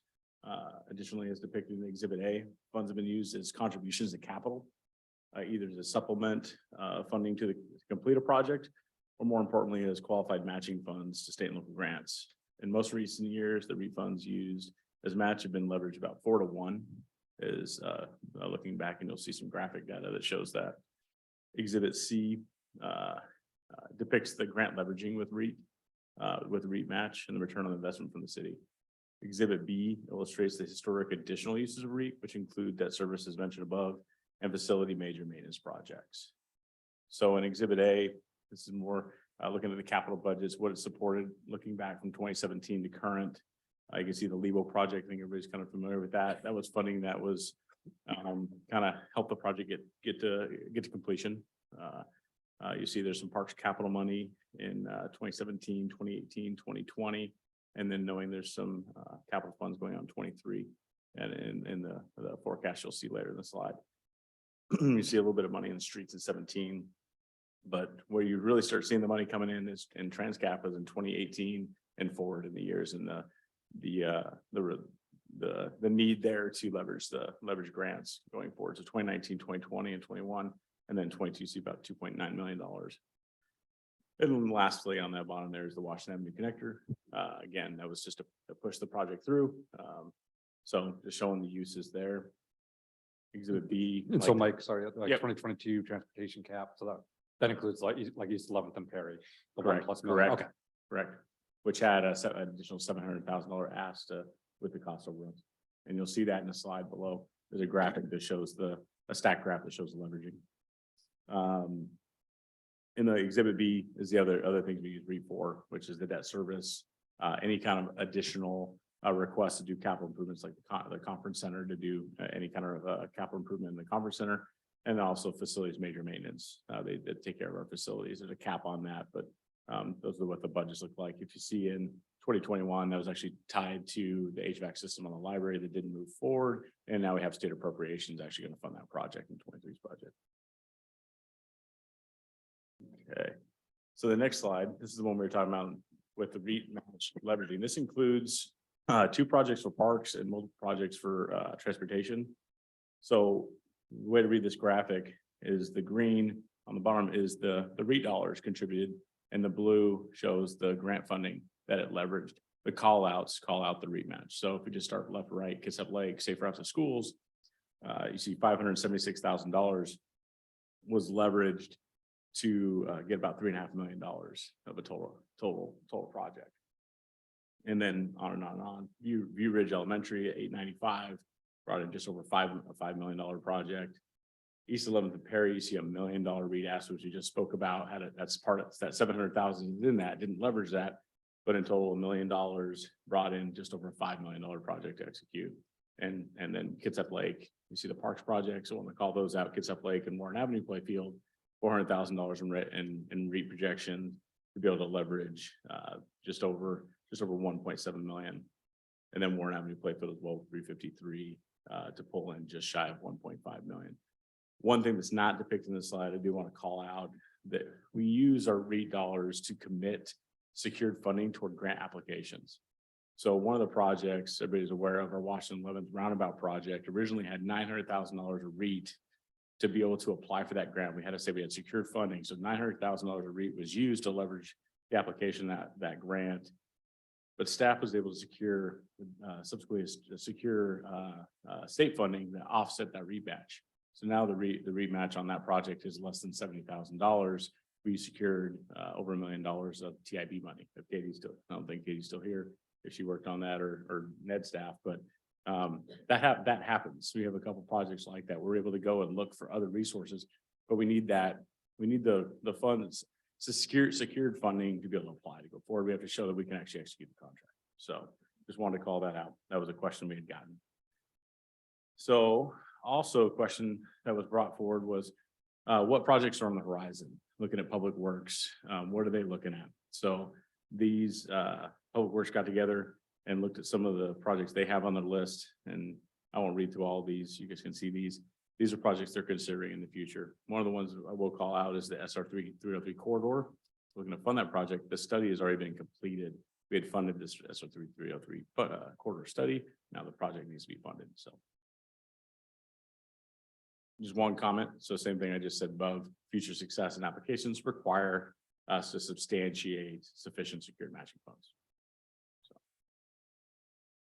the next part was, what is parks utilized? Now I told you above, there was two grants. We had Warren Avenue and we also had, I already forgot which the other, Kitsap Lake. If historically looking back to most recently to like 2017, 2018, you can see Minette Park leveraged $642,000 of REIT to be able to execute that project, which brought in about 1.5 million. I won't talk about the next two. And Lions Park, even though it's a small dollar amount, it's still leveraged. Was able to leverage, doubled itself for the Lions Park improvements, just the improvements out there. And lastly, Haddon Park, which I think we heard a little bit about tonight. was mentioned. There's $200,000 a REIT to leverage that program at just about 1.2 million.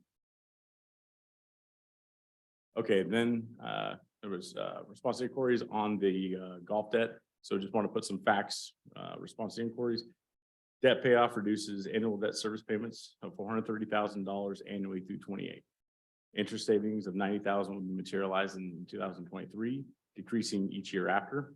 So total savings over those years is about $406,015. Interest on the current debt, it's the average interest. So overall it's 3.2%, and that matures in 2028. The current investment portfolio average return is 2%. Potential savings provides an opportunity for the golf fund to transfer excess fund balance to the Parks Capital Fund. Parks Capital Fund proceeds can be used for the capital projects, new park construction, park rehab, and other major maintenance activities. That includes playground equipment overhauls. I think we heard from Jeff. You know, those aren't cheap; they're expensive. Resurfacing of courts, those type of major maintenance projects. Funds cannot be utilized for routine operations and maintenance or for staffing increases. So we've seen these slides were presented during the workshop. So I've got 3 different scenarios to put in front of you. This is the REIT forecast with everything that's in the forecast. This is putting dollars to future projects, what we think our uses are. The first one is with the current debt payoff proposal with no other changes in the forecast that was presented. So 2 things I want to highlight. You see the debt service here. So the debt payoff for the golf course is 2.3 million. There was already the $400,000 for debt. It's already programmed in. So that's in here. Also still in here, obviously this would be WeWork, is the $1.8 million, 1.6 of that is identified for Pendergast Park that we talked about during budget. So what you see with this scenario, with everything remaining the same, is in 2026, our projection goes negative, negative, and negative. That's just wanted you to see that the way it's proposed currently. The next graphic shows without the debt payoff and no other changes. Everything remains the same, no debt payoff. So debt service at 408. You can see at 2028, still a positive fund balance. So the third and probably the most important is with current debt payoff proposal with modifications. Now, again, I just went easy, just remove one project. There'd be discussion on what we might move and how we do this, but this modification is proposing removing just the 1.6 from Pendergast Park upgrade in 2025. And what your eyes should just lead to is 2028, we're back to a positive fund balance. So with that, we can take questions. I can answer anything additionally. This again has been provided to you as a speaking material. So okay, that's all I have. I don't know who, of course, I'll let finance go, Jennifer. Okay, so this is not a proposal. Let me back it up. So the proposal that we seem to be reaching a consensus on at the last budget meeting, and it felt very hasty, was to use our REIT fund balance to pay off the debt at the golf course. And in turn, what that would do, according to our resident CPA, is free up money that would be utilized by parks in the Parks Capital Fund. So I have some follow-up questions, Mr. Briley. So the Parks Capital Fund, money, once the debt's paid off, the money is freed up, it automatically goes into the Parks Capital Fund? No, not automatically. So Thank you. excess fund balance can be swept per the provision, can be swept in the Parks Capital Fund. So analysis each year will take place on what that excess looks like, what the needs of the golf course are, if there's for repairs and maintenance and capital projects to be able to spend back in. And then each year, what we determine is the fund balance need, we could sweep into the Parks Capital Fund. And what I know about parks funds is sometimes they are the last to get the funding. When we have public safety at 50% of our budget, and then we have general operating, we have other things, public works projects, and then parks kind of gets what's left. So there is no guarantee, according to Councilman Andrews' plan, that the excess money will go to parks, which is the intent. And I just had a chance to talk to some former members of council and a former mayor on intent. And the intent is for that excess money to go to parks. But what I hear you saying is there's no guarantee. So let me make sure I say this very clearly. Any movement out of the golf fund can only move to the Parks Capital Fund. It cannot be used on anything else. What it can be used for is, we talked, I believe, in one of the budget workshops, Councilmember Younger brought up the irrigation project that's at Cascade. That is a significant project. So the fund balance that the golf course maintains is to do those projects. We don't want to bond. We don't want to be using general fund money. We don't want other funds to support that. It's self-sustaining. So future projects of the course could use some of their own fund balance before we would sweep into parks. But to be clear, any excess, once we determine what's excess, it only could either stay with the golf course or move to Parks Capital. Okay, thank you for that clarification. You're welcome. And so it looks like if we keep both Pendergast Park and pay off the REIT fund balance by 2028, we'll be in debt. Can you remind me how much by 2028 we'll be in debt? Was it 300 and something K? It was We'll- 478. So, so obviously the REIT fund can't go negative because it's just cash. So in essence, those would be zeros. We'd overspend in the first slide proposal, keeping Pendergast and paying off the debt. And can you, so the projection, when it says 406, 404, 407, Yes. but if we have paid off the debt service, can you explain why there's still? There's two existing capital bonds that's pays for. It's this building, which is about $305,000 a year. And then also the Park Plaza Garage, about $75,000 a year. REIT's been committed to pay the debt service on those two properties. And so this isn't our only debt, the golf course isn't our only debt. And it's at 3.2% the golf Correct. course debt service, okay. And so I think that, and I'm trying to remember if you spoke about it earlier, but you had a really creative way that you talked about how much is actually, because we have our portfolio, which is generating money, and then we have our debt, which is the percentage that's taken away. That really what it is currently with our debt is that basically 1% of our budget goes. Can you repeat You that? can look at, so the portfolio is earning on average, so if I take all the investments the city has, about 2% right now. So the money's earning 2%, you're paying 3.2. So it's about 1.2 difference. So you're paying an effective rate about 1.2% on this debt. Okay. I just wanted it to be known that I just felt uncomfortable with the hasty decision to pay off the debt service with the $2.3 million. One of the things that I had gone on record as advocating for is some of these REIT funds to be used for an affordable housing project. And all we really kind of decided was 10 grand for a toilet, which I personally think should be more.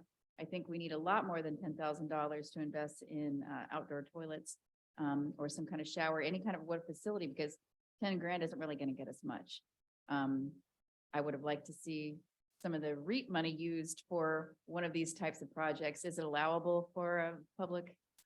We'd have to restroom? consult our attorney on public Okay. restrooms. There's two areas that REIT is allowable for, and we did a presentation to the Finance Committee, I believe back in June. We can provide that document, talked about affordable housing funding options, and one of those are REIT. One is a percentage of the funds to the end of 26. Percentage of what our allocation is per year, what we're budgeting, what we bring in could be used toward capital improvements, which is a build out of shelters and things like that, or affordable units. The second one, which expires at the end of 24, is a percent of the funds that is for services. So rental assistance, which we're providing, things that are in the budget, those types of services. So our proposal without a capital plan in front of us, not to set aside these funds because they're earmarked with a timeline. We'd want to know what program or how we'd apply those dollars to existing entities that are providing that service. Thank you. I suppose really, I'm just uncomfortable with this hasty decision. And I feel like if we aren't all knowledgeable about it and the options, and I super appreciate that you brought these numbers to us. I'm a numbers person too. I'm not a CPA, but I definitely respond well to your projections and respect, your experience. And this does not, I understand what you're saying, when you're, and I know it's not exactly, this is not everybody's language. And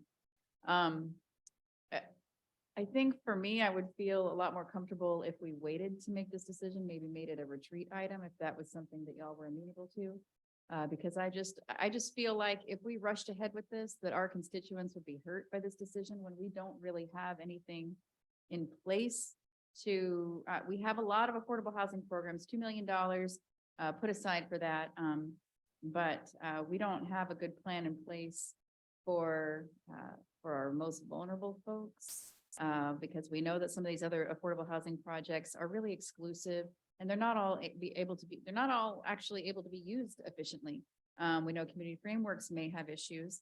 We know that, HUD, the housing vouchers sometimes have issues because there's landlords that don't want to take those folks. So I guess what I'm saying is we have a lot more to think about. We're all new, and it would be good for us to digest this issue a little more. I'm mostly concerned with the fact that we have sort of obligated ourselves with some of these public works and parks projects. We have in our committees and in this council, we've given the head nods to go ahead and pursue these contracts, knowing that that our finance department has, they have a match requirement. One thing that I do feel like could have been done better was maybe educating us on where the match is being, allocated from. I think that's something that I could have benefited from this year, newly on council and newly learning about these funding sources, so that I was better educated as we're moving through this budget process on exactly where that match is being earmarked from. That's all I'd like to say. I'm going to turn it over to y'all to discuss. Thank you for this. I agree. It's really helpful to see the three different projections. The question I'm having at is like the third proposal. That is paying off the debt service, but then canceling, if I am correct. You're correct. 1.6. Yeah, so again, this is me just doing something simple. Obviously, this takes an administration putting their heads together and deciding if we were to leave this dollar amount here, what we would adjust. Obviously, I didn't touch anything else. The easiest thing was because we don't have, we have some committed design money going to Pendergast with the build out and construction. We're working toward that. That was a big number. $1.6 million was sitting in 2025 right here. Now it's down to 200,000. So if we took that off the books, and that's the example I gave during the budget deliberations the mayor spoke to. So that made the most sense to take away, because that was what we talked about. And doing that, you see the fund balance So remains. the question I have is, and maybe I'm just not in the weeds like you are at this, but why is it 1.1 in this one? But if we do nothing, it's like 1.8. Where's that other $800,000 going? Let's take a look. Balance in 2028 with the projection without the debt payoff would only be $700,000 more. Oh, the difference is the debt payoff is 2.3, and I took Oh. 1.6 off. Gotcha. Oh, yeah, that makes sense. Yeah. Okay. You almost got me. I wasn't ready for that. Sorry, yeah, no, I was just not seeing that. Okay, and the project that I'm recalling with Pendergast is, I know we've already approved like design Mhm. aspects. It would be holding off on the implementation of those designs. Going forward. For Mhm. 2025. Yes. Okay. And as I spoke to earlier, we'll continue to pursue grant funding. So that 1.8 million is an earmark to say, hey, let's get this done. There's a continued effort to look for state appropriations, the grant. Looking Jeff's here. We're looking at RCO. There's a new program coming out with everybody knows the PFD in Seattle that built the stadium. There's a pot of money there for excess funds to be allocated across the state. So we're looking for ways to leverage against that 1.8. So it might not materialize at 1.8, but for now, we put the dollar in there without secured other funding to say, we're looking at this project in 25. So Sorry, just the follow-up for that. You said that the debt service or I believe would cost us 490,000 in the next 5 years. Is that right? let me pull it up. 40, yeah, 406. right there, 406.15. Okay, so, and where is that savings going on your third projection? So that doesn't limit it. Those are real dollars. These savings would be the bottom line of the golf course because they're making the debt service payment. So you're seeing, and actually it's about $430,000 a year. And that's the proposal that was on the table, that potentially could be diverted to Parks Capital. Gotcha. So. Okay, thank you. Director Lovato. Thank you. I just wanted to clarify on the Pendergast, the reason we put that number in was as we spoke to before, our grants, even at 100% funding, don't come close to doing projects. And these projections are developed based on what we think projects are going to cost based on estimates. And we know estimates are coming in 20 to 25% above what we typically estimated. So that large amount for Pendergast is based on matching these grants that are minimum. The most we could get for youth athletic facilities is 350,000 we could possibly do a local park grant for 500,000, so that's 850. And we anticipate this project being about $2 to $2.5 million. So that's why that amount is put in there as a placeholder, as a projection. We will still continue to look for other funding, and perhaps like Mike said earlier, there may be ways that we don't need that much, but as a projection, we wanted to put the number in that we think is going to be pretty close. So real quick though, so in theory, Parks golf course is gonna save the 400 and something on interest. And then for the next subsequent few years, they're not gonna make any of those payments. So there should be an excess. I'm just wondering, like, it's not so linear. So with the discussion with the discussion of what golf has in front of it to further improvements and the commitments to that golf course, just pulling a magic number every year, saying you're gonna move 500,000, that's not what's gonna be able to be done. We're gonna have to look at the golf course capital plan, working with Jeff Elevato and CHI with their people, and saying, okay, what is our plan for the irrigation replacement? What does that take? Because they need the money to do that. We don't want to push another money in. But they would be making at least the 430 payments. Correct. So what we proposed, what we talked about at the budget workshop was that's a number where you could just say, okay, yeah, 430 would slide over each year. That's maintaining the same market with golf, how much revenue to bring in, controlling their costs. So it's not automatic. And that's what we want to make sure it's not a for sure thing. It takes some analysis. So intention would be to move it. Just got to look at what their capital needs are. So Capital and also their performance. You know, golf is cyclical as well. And as we get into recessions, golf tends to dip down. We dip down considerably, but not as bad as many other courses in the nation and in the state. Several of them closed, and Gold Mountain did quite well because they are economical and it's got a good base. So the idea is that they're doing extremely well now, bringing in $6 million in revenue per year, but that may not stay that way. It could change. And so there's a concern that, you know, as golf dips, and one thing we do with the contract now is that the fund balance actually pays a debt service. It's not in their contract necessarily to pay the debt service. They need to pay all their expenses, and then anything that goes on top of that into the fund balance is used by the city to pay multiple things. We pay insurance, we pay the lease to the water utility, we pay the debt service, all of those things come out afterward. You're paying this. And what if we pay this off and let it all ride? What was the negative in like 4 or 5 years? Oh, without making an adjustment? The theoretical negative. Yep. Is just 400 roughly, even if you want to call it 5. So if you were to look at some other parks projects, like these last 200-300s, that's 600, you know, that money should be able to come from this. I mean, it's not, I understand that. I'm gonna throw out, but potentially yes. So, but it's not. I understand what you're talking about. So, but otherwise, but basically you're saying that if they can't pull that 430, they're not gonna make their mortgage payment, or, you know, what I mean, or their loan payment, like, that's gonna happen. They're gonna, you know, I would challenge the council right now with the minutes and challenge me very politely. We need to sit down with a financial analysis, like what the golf course improvements are, and is there enough fund balance right now to move? And that's something Jeff and I need to sit down and look at. We've been looking at that with their folks, but I agree. Yes, you could slide that 430 over. That's dollar for dollar. Jeff. 2 questions. So the first is, I mean, there's a possibility that if we don't do this, we have the extra REIT money, other projects could come in higher. We hit another East 11th and Perry issue. We have to spend that money elsewhere, and the project, you know, another gas can get pushed out anyway. Correct. Okay.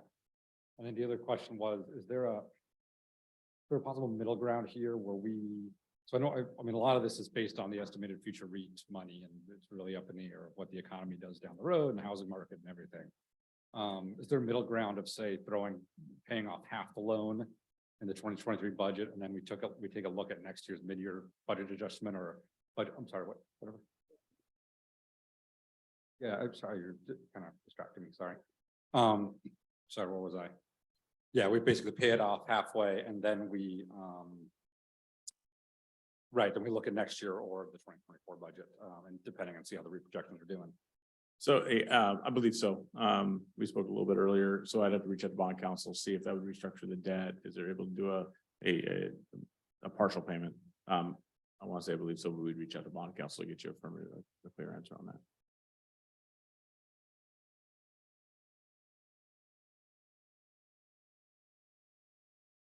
I'm just wondering, we're projecting rate to go down. I understand under budgeting income and over budgeting expenses. And yet we hear all these presentations about all these people moving in. I just find it hard to believe that we're going to go down that much. I mean, I can understand not having another 4 million, but really? There, as I was said in budget, there's no crystal ball. Yeah. With the forecasts from our economists and things we look at with what's going on with the economy with high interest rates, we are projecting REIT to go down. Looking back at other softer recessions, you typically will see that. In 23's budget, we have a $3 million REIT budget. Yeah, Historically, it's been 1.5 or 2. So we didn't go down back to historics. We split the middle. We saw over $4 million this year. One month was over $1 million. Yeah. So we had some pretty significant transactions in Bremerton. As you hear from Andrea, we expect growth. We're still expect growth. We have a lot in the queue. And that's why we're still at $3 million the next year. Mhm. This is a forecast and we adjust this forecast. This is a conservative forecast. There's dollars in here we believe will secure other funding other than REIT. But right now, REIT is the ask.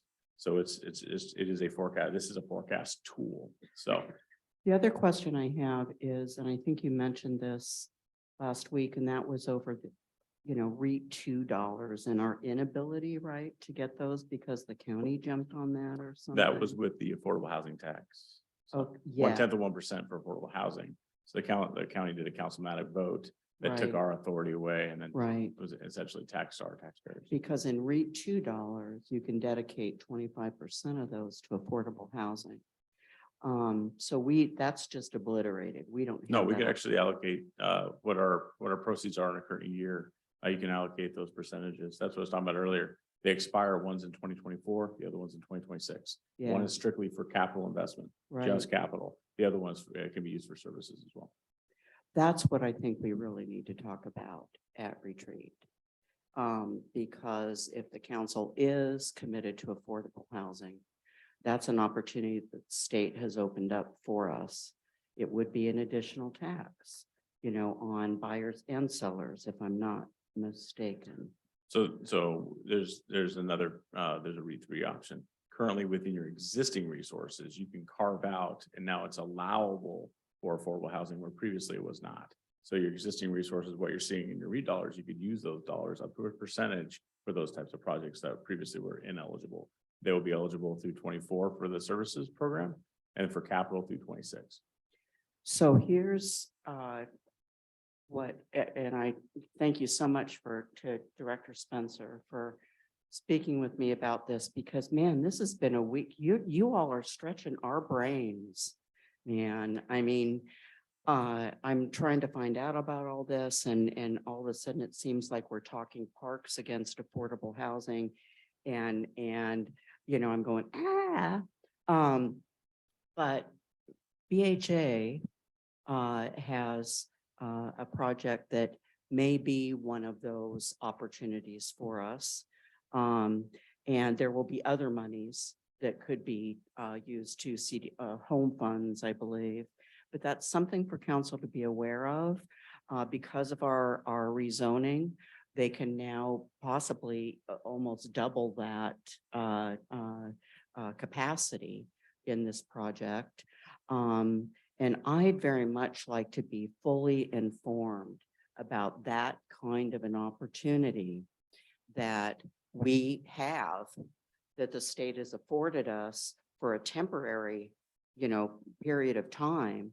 If this council really is committed to affordable housing, we've got to be made aware of any opportunities for allocations. And that kind of came as a surprise for me, the fact that we could even carve out of existing REIT dollars for affordable housing. Granted, a fire hose of information, right? And I probably heard it several times and just it didn't register. But I think when Councilmember Younger made that recommendation last week, the reason I jumped at it so fast isn't just because he made it, although we all revere his recommendations, but it was because I'm very well aware of the lack of capacity within parks. And that parks is, it's like we pit parks against public works. And I don't like it. And one's bigger than the other. And then you start getting into, okay, who's the, what do you call that? The underdog? Yeah. So I don't want to get into that stuff, right? But there isn't enough money in parks to adequately maintain. And one thing that I like to do is we talk about increasing accessibility at our parks. What, 3 parks now? All of our parks should be fully accessible. That should be a goal that we have, and you can use REIT dollars to make them accessible, I found out. So you don't have to build a new park. It isn't considered maintenance, right? But even you can even carve out of REIT 2 maintenance money at 25%. So it's an opportunity for both parks and affordable housing. And that affordable housing window may be going away. So I'm fine with reevaluating this recommendation and holding it off, but we kick the can a lot too. And I hesitate to do that. So I really hope that Councilmember Younger has something to say. He's always the last.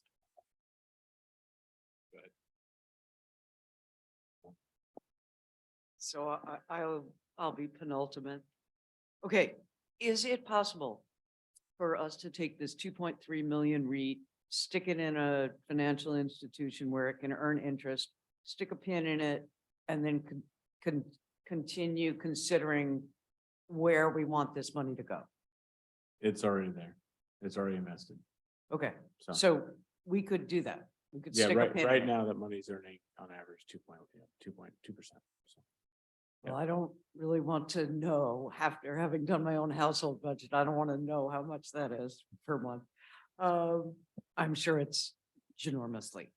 The thing with affordable housing, I do agree this is a crying need. And I thought a great deal, Michael, about your comment that there was no multifamily, there were very, very few multifamily buildings here. And one of the reasons I perhaps is that 600 units, am I correct on that figure, were torn down in East Park and West Park in 2010, 2011. Is that correct? Better historians? Yeah. So, why would people build multifamily housing when there were 600 units kicking around? But the other thing is, and hang on a sec. It's the mayor has often spoken about how much money we're spending on affordable housing. But the thing is, it's so expensive. Like the weatherization program, that's for 6 homes. The down payment assistance, that's for 3 homes. And it's not because we're being mingy. It's just, it's really expensive. And so I'm sure you're all braced for this one. We could identify city-owned properties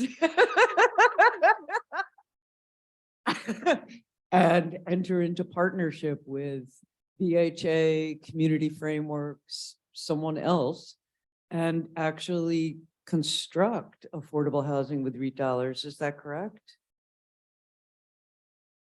Yeah, yeah. No, I myself, I just do drywall.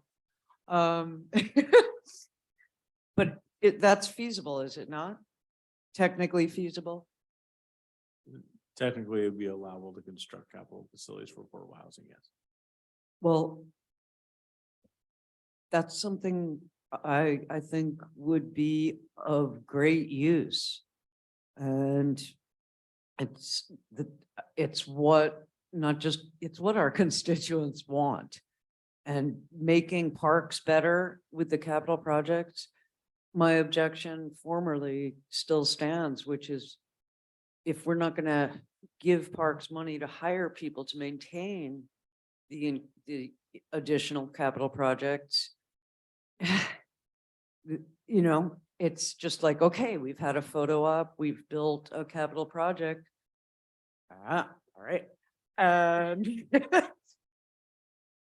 So I'm recommending that we put a pin in this, and if we want to wait until the retreat to discuss it, or, you know, instead of taking Christmas off, we could just discuss it all Christmas week. That's another option. Yeah, Right. thank you. Thank you, Eric. Yeah, so, first of all, I don't believe we made our decision in case or whatever. I remember talking ad nauseum about this, trying to convince you to, the council, I'm gonna be professional about this and suggest I can read a room. Let's move on to a reaction.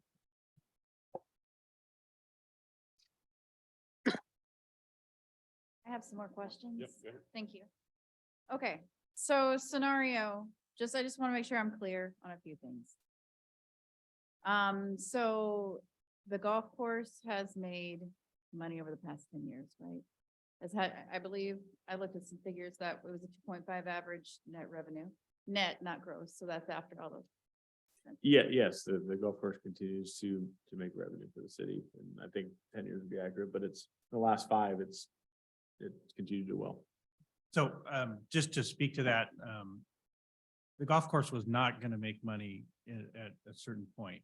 And the administration made a strong point of looking for a different option, a different contract approach. Because we projected that the golf course, this was back prior to Columbia Hospitality, we projected that with the revenue and the return and the cost of operation and the debt service, that we would be in the red probably within about 5 to 8 years. So that's when we went out and contracted with Columbia and started the process with the current agreement. That current agreement has a couple of important factors. One is that it's already a set aside for capital improvements. 4% of the gross at the golf course goes aside for capital improvements. And that's how they do a lot of their improvement. I wish parks had that ability to do that. But that's one thing that went in the agreement. Also, we had the ability to partner with Columbia Hospitality, who has a wealth of marketing and other professional services that could really expand the reach of Gold Mountain and do a wonderful job. And then the third thing is golf took off. And you can't predict that, but we were fortunate to be in the right place at the right time. And that's why we're doing so well. We don't take that lightly. We continue to work hard to continue to generate revenue, but we also understand there's some capital improvements that need to be made to the course. So that's when Director Riley speaks to these other capital projects. We brought to you a master plan for the Cascade course. We've talked about the irrigation systems that need to be replenished. The courses are getting older, and frankly, when you have as many rounds as we run, they get worn out too. So we have to kind of keep taking care of. And lastly, I just want to say, we don't build new parks. We haven't acquired a new piece of property in parks since my tenure. In fact, we've sold a few because they weren't practical for us to maintain. And we have a few properties that now we'd like to consider. So I have one that I can talk to you about for affordable housing. But what we do is renovate parks that have been worn out, that haven't had ongoing capital improvements. And the only way we can renovate them is to go out and get grants and support grants, and grants to the tune of 3 to 1 for city dollars, and then renovate them with new equipment and make them more accessible. So we're not building new parks, but we're building. So And with point of order. my hope is that we will start building parks someday. And I think I have a champion for that. But right now we're renovating existing parks that are in dire need of renovation. So And thank I was you. going to ask about that because So two follow-up questions, okay? One of them is gonna be, I'm gonna save the tough one last, but the first one is a pretty obvious one. I mean, we went through a redistricting based on census data, which shows a population increase in that district, correct? I mean, to the point that it even redistricts, one of our council members. But that just illustrates there's a population growth in that area. And so I just would hate to see, that's just my opinion, I would hate to see a park in jeopardy in an area that's growing in population rapidly. But the one thing I do want to kind of check in with you about is we have this really amazing plan for reinvesting in the golf course, but at the same time, it's even been admitted that in a recession, golf dips. So can you justify why we would continue along with this big expansion when you're also saying that golf is going to take a dip in a recession? It's a great question. I guess my response would be you're driving a 20-year-old car and it starts costing you more and more to maintain. At what point do you decide to reinvest and either get a newer car or a new car and not throw money away at that while you're still using your car? So when you play golf at the golf course, we've got to keep it exciting to keep making those rounds, keep getting people to come out and play. So if it's an old golf course, they're like, oh, done there, been that, been there, done that. So that's one of the things. And efficiency is really important to us, and environmental impact too. So a lot of stuff we do is to try to make it more efficient so we don't have to use as much water, or we call them inputs. Yeah. So I think, I understand your question. If we think that golf's going to go down, the answer is well, there's an expense out there. We have an investment. So if golf goes down, we've got to be even better at it and entice even more people out. So that's my easy answer, but it's probably not the answer. Would they ever consider stopping projects if there was a dip below a certain You'd have amount? to, because we don't have any way else to fund them. It's an enterprise fund. So the answer would be there's some golf courses that have shut down 9 holes of their course, or we would possibly look at shutting down 18 holes if we couldn't afford to operate it. And another question, and I'll make this my last one, although I just want to say shout out to Ms. Mockler for bringing up the city-owned property idea for affordable housing, multifamily units that Denise Fry also called out. In my head, like, I know it makes sense to you, black and white, that 478, well, there would be 438 whatever left. Well, that's not necessarily the case, because what they're going to see is, well, that Parks Capital Fund is higher, so they don't need as much from these other funds. Am I kind of correct? Like, sometimes, I don't know, I don't do budgets like the mayor does, but if you see that a Parks Capital Fund is healthy, you might say, well, they're healthy in that fund, so they don't necessarily need other money in their budget. You see what I'm saying? So in that scenario, just because one number's at, one number drops down to the next, doesn't necessarily mean that that's how we're going to fund it. Do you know what I'm trying to say? Maybe not. I believe so. REIT dollars really aren't, that's not extra frosting for us. REIT dollars really are to match grant funds that are not sufficient to pay for the whole project, if that makes sense. So we're not looking to add additional things. We know how much these projects cost. We understand that the cost of construction is extremely high. It's no different than the public works projects that we're talking about, of how that increase in cost over time. The granting agencies and the absolute amount of money that we can get our hands on isn't sufficient to complete these projects. And we're not doing really highfalutin stuff. We're doing basic things like accessible pathways, handicap parking, a decent restroom, possibly a shelter, and a playground. So it's not like we're adding climbing walls and water parks and spray pools, which is what we probably want to do at some point. So I hope that answers the question. Thank you to very some much. extent. Yeah, you answered, and I appreciate the council's time and letting me, I will save the rest of my questions for maybe the retreat if needed. And we can move on to the REAC as Councilmember Younger. Actually, Oh. Oh. I think Jeff and then Quinn. Sure. Yeah, I just wanted to say out loud where I'm at with this, which, I think for the record, Eric's brought this up all throughout the year, in all these public works meetings. So it's, the idea has been floated out there. He's been working on this a long time. So, and I really appreciate all the data here. I'm not really hearing anything new. It's good to clarify it, but there's been no new data since the budget workshop in my mind. And I go back to this really is just, I think, our decision on policy of we have a little extra money, where do we want to put it? And in this case, yeah, dedicating parks, there's always needed funding, so. And I haven't heard any other competing solid proposals. This was a solid one, from Eric that came forward, so. I'm still for it. I still think it makes sense. It's a policy decision on where we want to dedicate money to the city. I will say if we don't have a majority on that, I will throw out that idea of throw half of it now, $1 million something. Check the projections, next year, what the economy's doing, and we can make the decision on the other half then, but I think it still makes sense. Good. Yeah, I just wanted to say, that I'm still undecided with this. I would like to, Mike, if you could send it. We have it, okay. That would be great. There is some trepidation that I have about losing the opportunity costs as I think about Pendergast and other grant proposals. That's like the main thing that I am trepidatious about, but as we get head nods and take like a mini straw poll, I'm undecided on this one.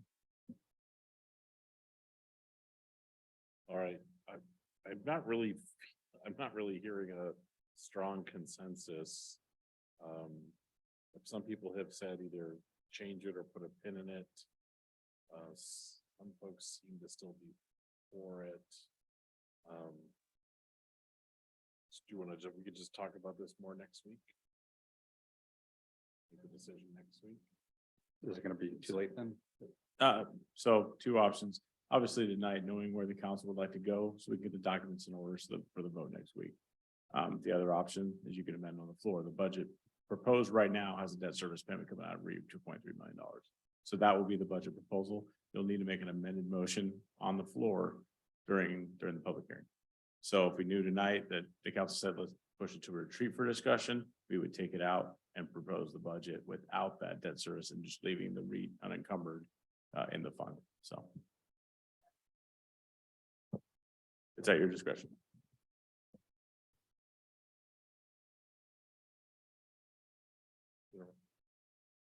So we need to figure out tonight, if we're gonna take this to retreat or if we're gonna leave it in place. And if somebody wants to make an amendment, they can do that at the next meeting. The two options, correct? That's correct. I'm gonna suggest you take it out. Reason being, I don't want a divided council. Discuss it. I don't want to, my reasoning, I agree with Jeff, nothing new here. Don't want a divided council. So, my proposal, I'm withdrawing it, go back to the way it was. All right, let's do that.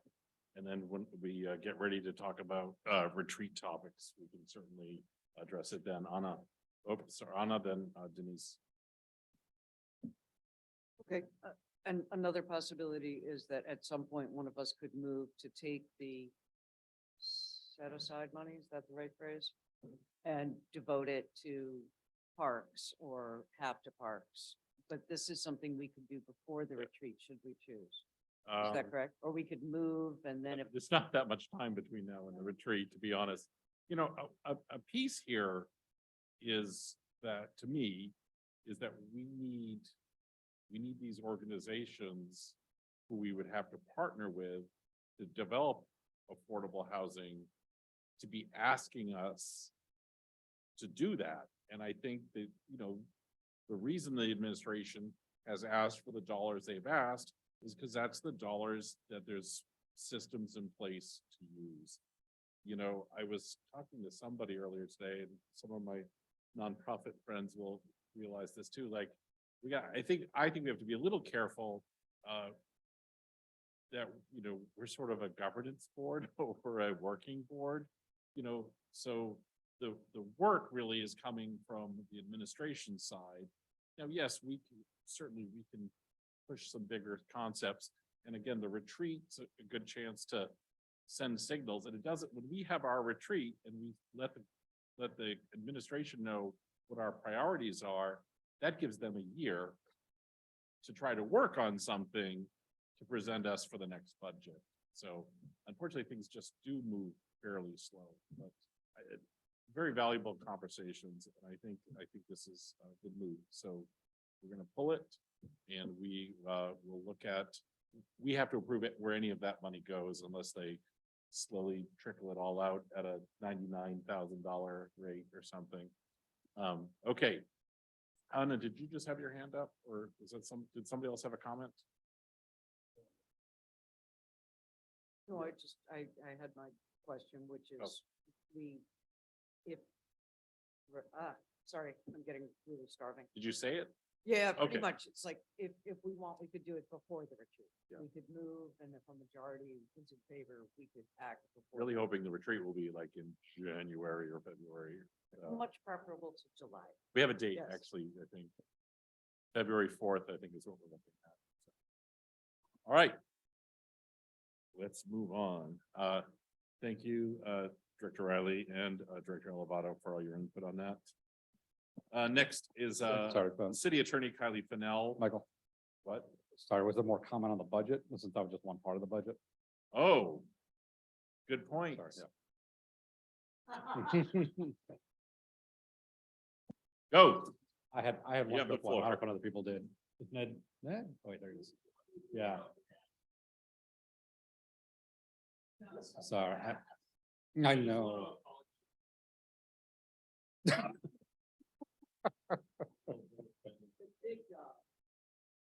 Sorry, I had that constituent write in about the pavement markings and upkeep and John Martin, former director. And so there was a bit of a question there and Director Nucky did write back kind of what the current plan was. My specific question was the thing that constituent's really concerned about is making sure there's extra money towards especially pedestrian safety, both in crosswalk markings and the rapid rectangular flashing beacons. And so I just want to be clear on if we did want to dump a little extra money in there, what the exact fund would be to put that money in.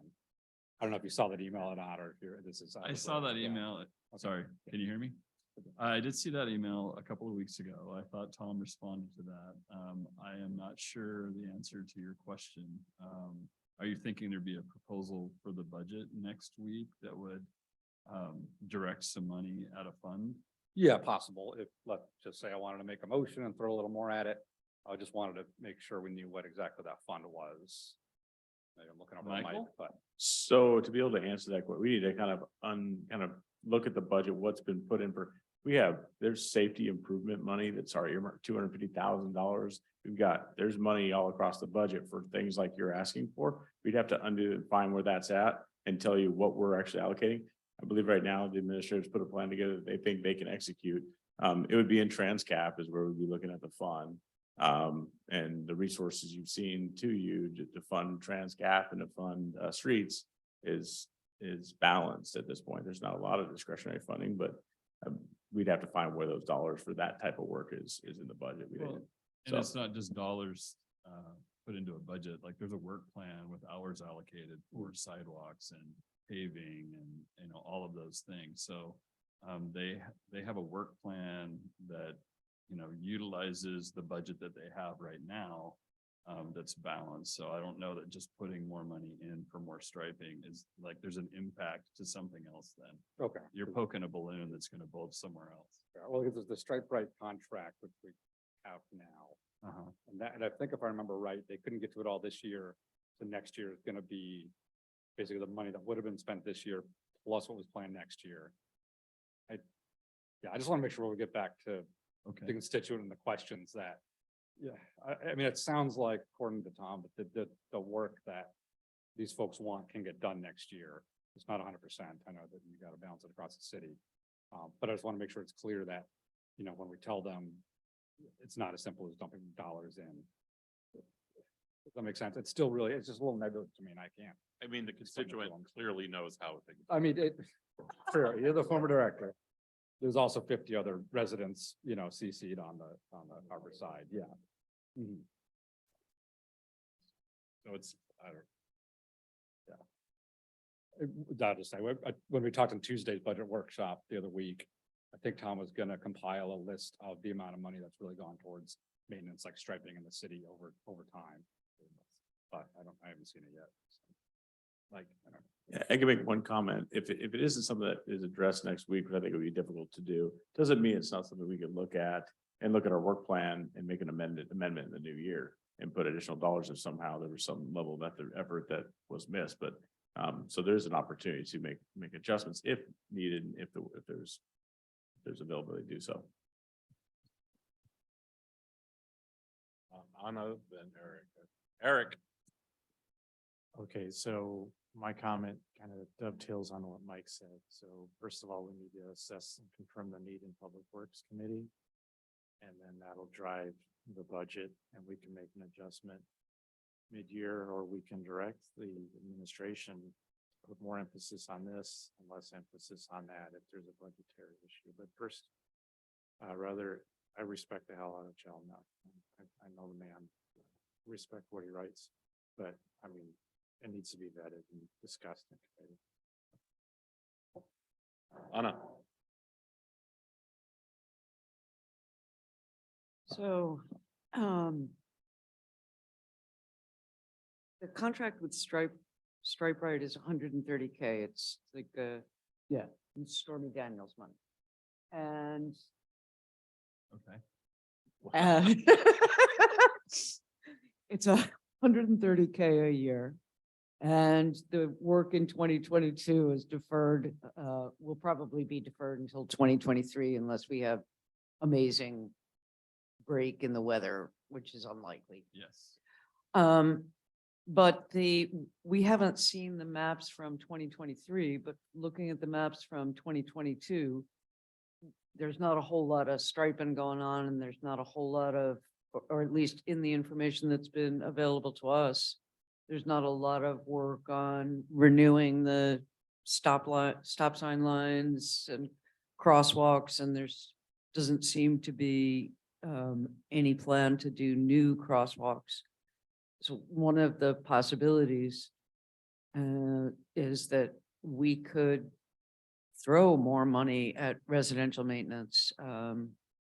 Director Nucky was saying that one thing that they have realized they could do is take those low score roads and put a surface patch on them and then come back over them and seal them. Is that correct? Yeah, you're talking about structural repair for a chip seal project. Yeah. Yeah. For roads like that we have a lot of in my district that are scoring like between 40, 50, 60 around there. Poor or fair. Yeah. Or kind of almost good. So this is something we could actually do. It's, and if the will of this council is to spend money on residential streets, which you've been working for I don't know how many years, is to repair and maintain them so that the whole city looks proud of itself. So I'm so sorry to be so starving. I really have nothing more to say on this for right now. Eric. So again, I appreciate that. I appreciate finally having council that is interested in our streets. Where's it been? However, the nth hour of the budget is not time to just throw money in, because where's the money coming from? It's kind of I think I've mentioned this before. We need to come up realistically with additional funding sources, revenue sources. And the low hanging fruit, I don't care, whatever, I don't care about reelection, is the car license tab at $20, councilmatic, and a 1/10 of 1% tax, which bring in 1.4 million a year. The car tab is another 400. So now you got 1.8 million going on top of our roughly 1.6 that we have for local streets, or whatever it is. Now, all of a sudden, you're at half of what you need on a yearly basis to take care of the local streets and roads to get the index up. But this, no disrespect intended, but throwing $50,000 or $100,000 on it tonight is not going to make any difference. Again, the Stripe Rite thing, we can address that specifically, address it in Public Works. They can always squeeze out 50, 100,000 somewhere out of the budget, but wholesale fixing streets, that's another revenue source. I'm sorry. While hiring an additional, I mean, yeah, you'd have to have an additional person on operations and maintenance. And then that person would need a vehicle and, you know, et cetera, et cetera.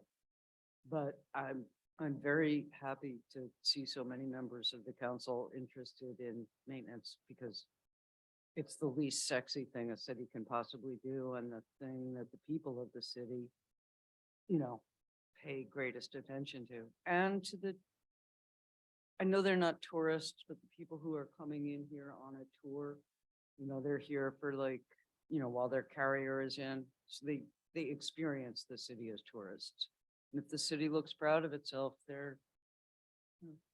that's it. Thank you, All right. practical people. Any other comments on budget from council? Okay.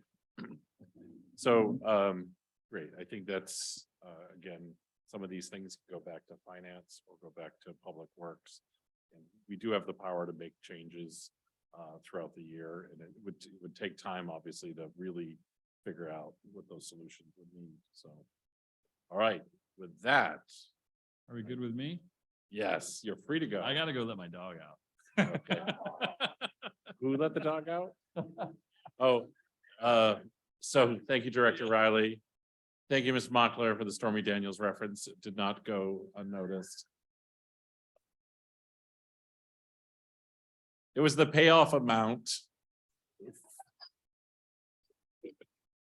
I don't know. If people are still listening at this late.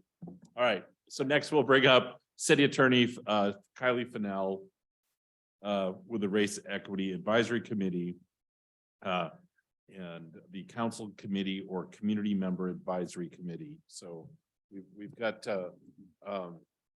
we probably should have done this at the get-go, and then we probably should have had it done before then. And somebody mentioned sometimes we might kick something down the road a little bit. Hopefully I told Kylie she could have 10 minutes and we're gonna get this done. I'm kidding. We're buckle up, folks. Anyways, Ms. Fennell. Hi there. I know that the packet went out yesterday and I included an agenda bill that has some recommended motions, but I do want to just start by saying that there are other options, and this is my analysis on a couple of issues, and there are other options. And so whether this goes to council next week or to the 7th or to another study session is up to you guys. I'm just providing the information. So I know that we designate information only items, but really this is one of these things that this is yours. This commit and I'm providing information, and what you do with that is up to you. And this is where it's not like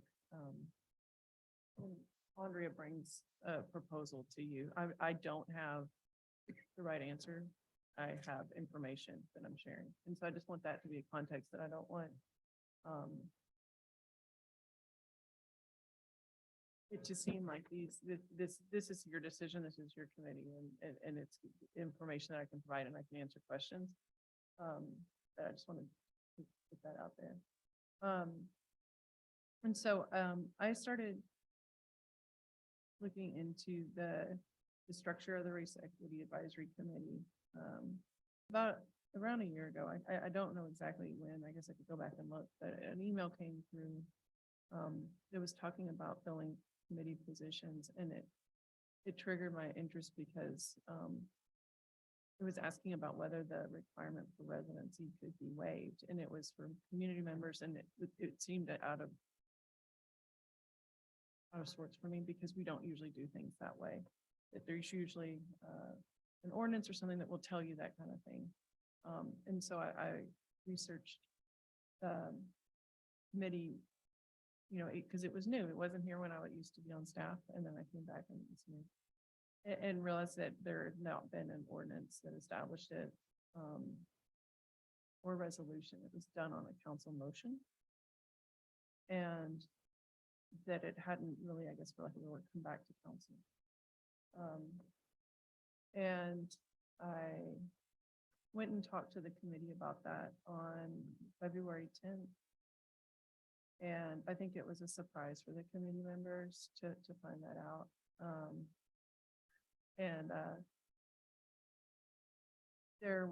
My office prepared a memorandum. It was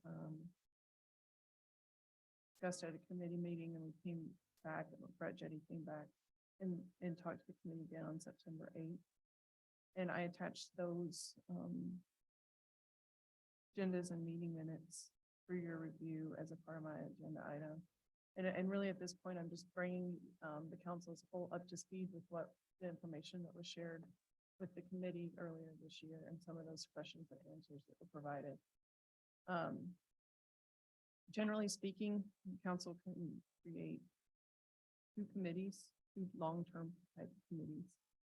That's the ones that you serve on that are set by the council president, the public works, finance, and public safety. I'm forgetting the one I'm on.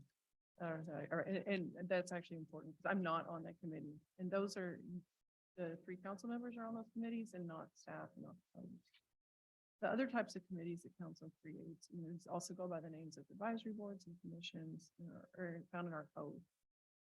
And those include, there's a memo that was included in the REACT memo. Mostly citizens. Some of you have served on those before your time in council, like Planning Commission, Arts Commission, Parks Commission. It's a person that is an interest in that particular area of the city government that they put in an application. The mayor selects people to be appointed to those commissions and committees, and then it comes to the council to review and to confirm the appointment. Confirmation in that way is the same as it is for a director. And while the commission and committee appointments are usually pretty, let's say, mild, certainly you're free to ask questions, and we've all seen confirmation hearings on TV that is in depth as you guys wanted them to be. And so that's a process that's laid out in our city charter. And the process is the one that the voters of the city has determined is the one that our organization is going to follow when it sets up an advisory committee. And it's my role to sort of protect that sanctity of that decision of the voters.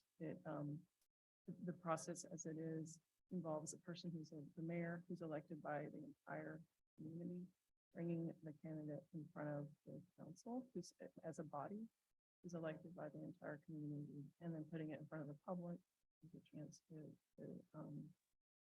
vet that person and provide comment as to whether they should serve in it. And so what I've prepared in this memorandum is, or in this agenda bill, is some options for the council to consider on how to create a race equity advisory committee that complies with the structure that is set out in the charter, or is that available to you as council in your rules of procedure. I've made this out as like option 1A, 1B, 2A, and 2B. And the option 1s, those are council committees. That's the 3 people. And option 2 is the commission advisory board, the what I would like to say that you can create that's in the city code. I also made a handout because I think this is hard to sometimes think about when you're kind of creating something new. And I made a handout because I thought it might be helpful for you when you're thinking about this and I'll just pass it around.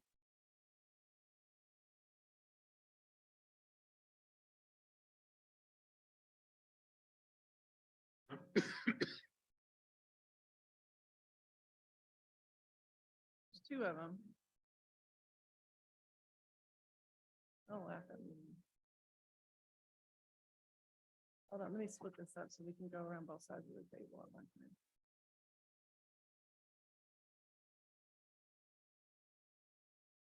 What's that one?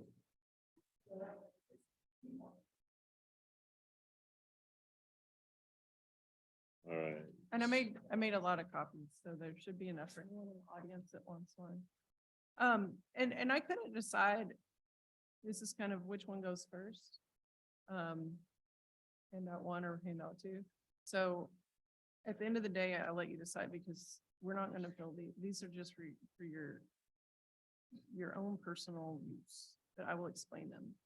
So the first one I just want to talk about is this matrix that is just a graph. And so I put the options on the left side and I put some words at the top as well as some blanks. And I got these words from a couple of places. I got them from the REACT meeting that I attended, reviewing the minutes from the one that Brett attended, as well as the community conversation that REACT held, where they got some input from the community as to things that are important. And these are things that I think that could be considered as ways to sort of rank these choices. And you could put check marks and X's, you could assign numerical, whatever speaks your language, I think is how you fill this out. This is just a way, I think, to sort of evaluate these choices and to see like what priorities that have been identified and how well they rank. And so, for example, I will actually come out and say this. I think option 1A is probably the one that is least in line with what I've heard that people would like to see. That is where it would just be like a public works committee. And so I would say that if you were going to fill this out, and these are all just your opinions on this stuff, that community engagement, that would probably get an X or a frowny face or a 0, however it is you're filling it out, because we don't do public comment on those, right? And so that's how I would suggest that maybe that decision be made. And I don't need to walk you through it because this is all just your own thoughts. I will, however, say that I will walk you through the second one because this is the legal and risk considerations and creating a community member advisory committee. And like I said, our code kind of uses commission, committee, advisory board synonymous. There are some considerations, and what this did is I just took what we need in an ordinance and I gave some legal considerations on one side, and then I gave essentially a menu of options on the back, and it's a way to sort of give some direction as to what a committee might look like. And so,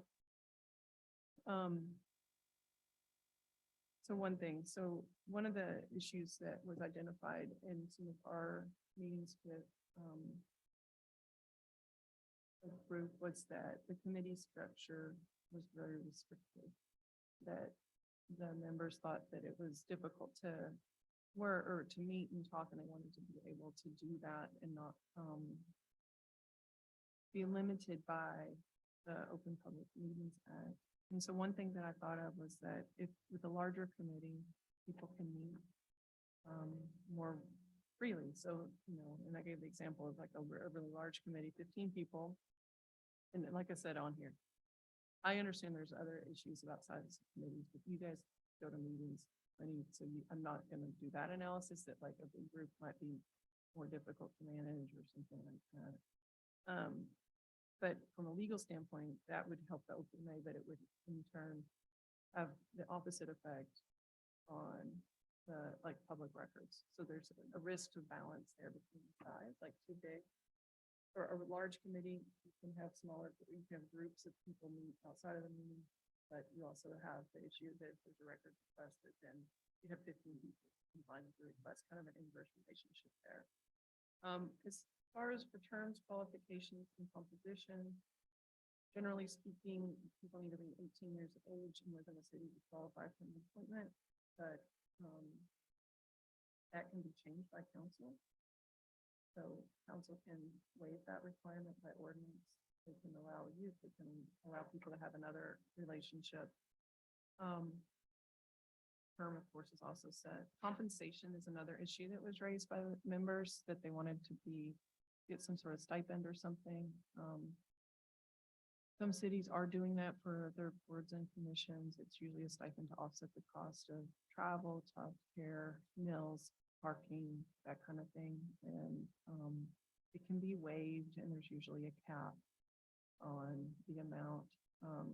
So that's something the council could consider as well. As far as meeting parameters, this one is one that definitely has a legal consideration. Public comment is what triggers an advisory committee to be subject to the OPMA.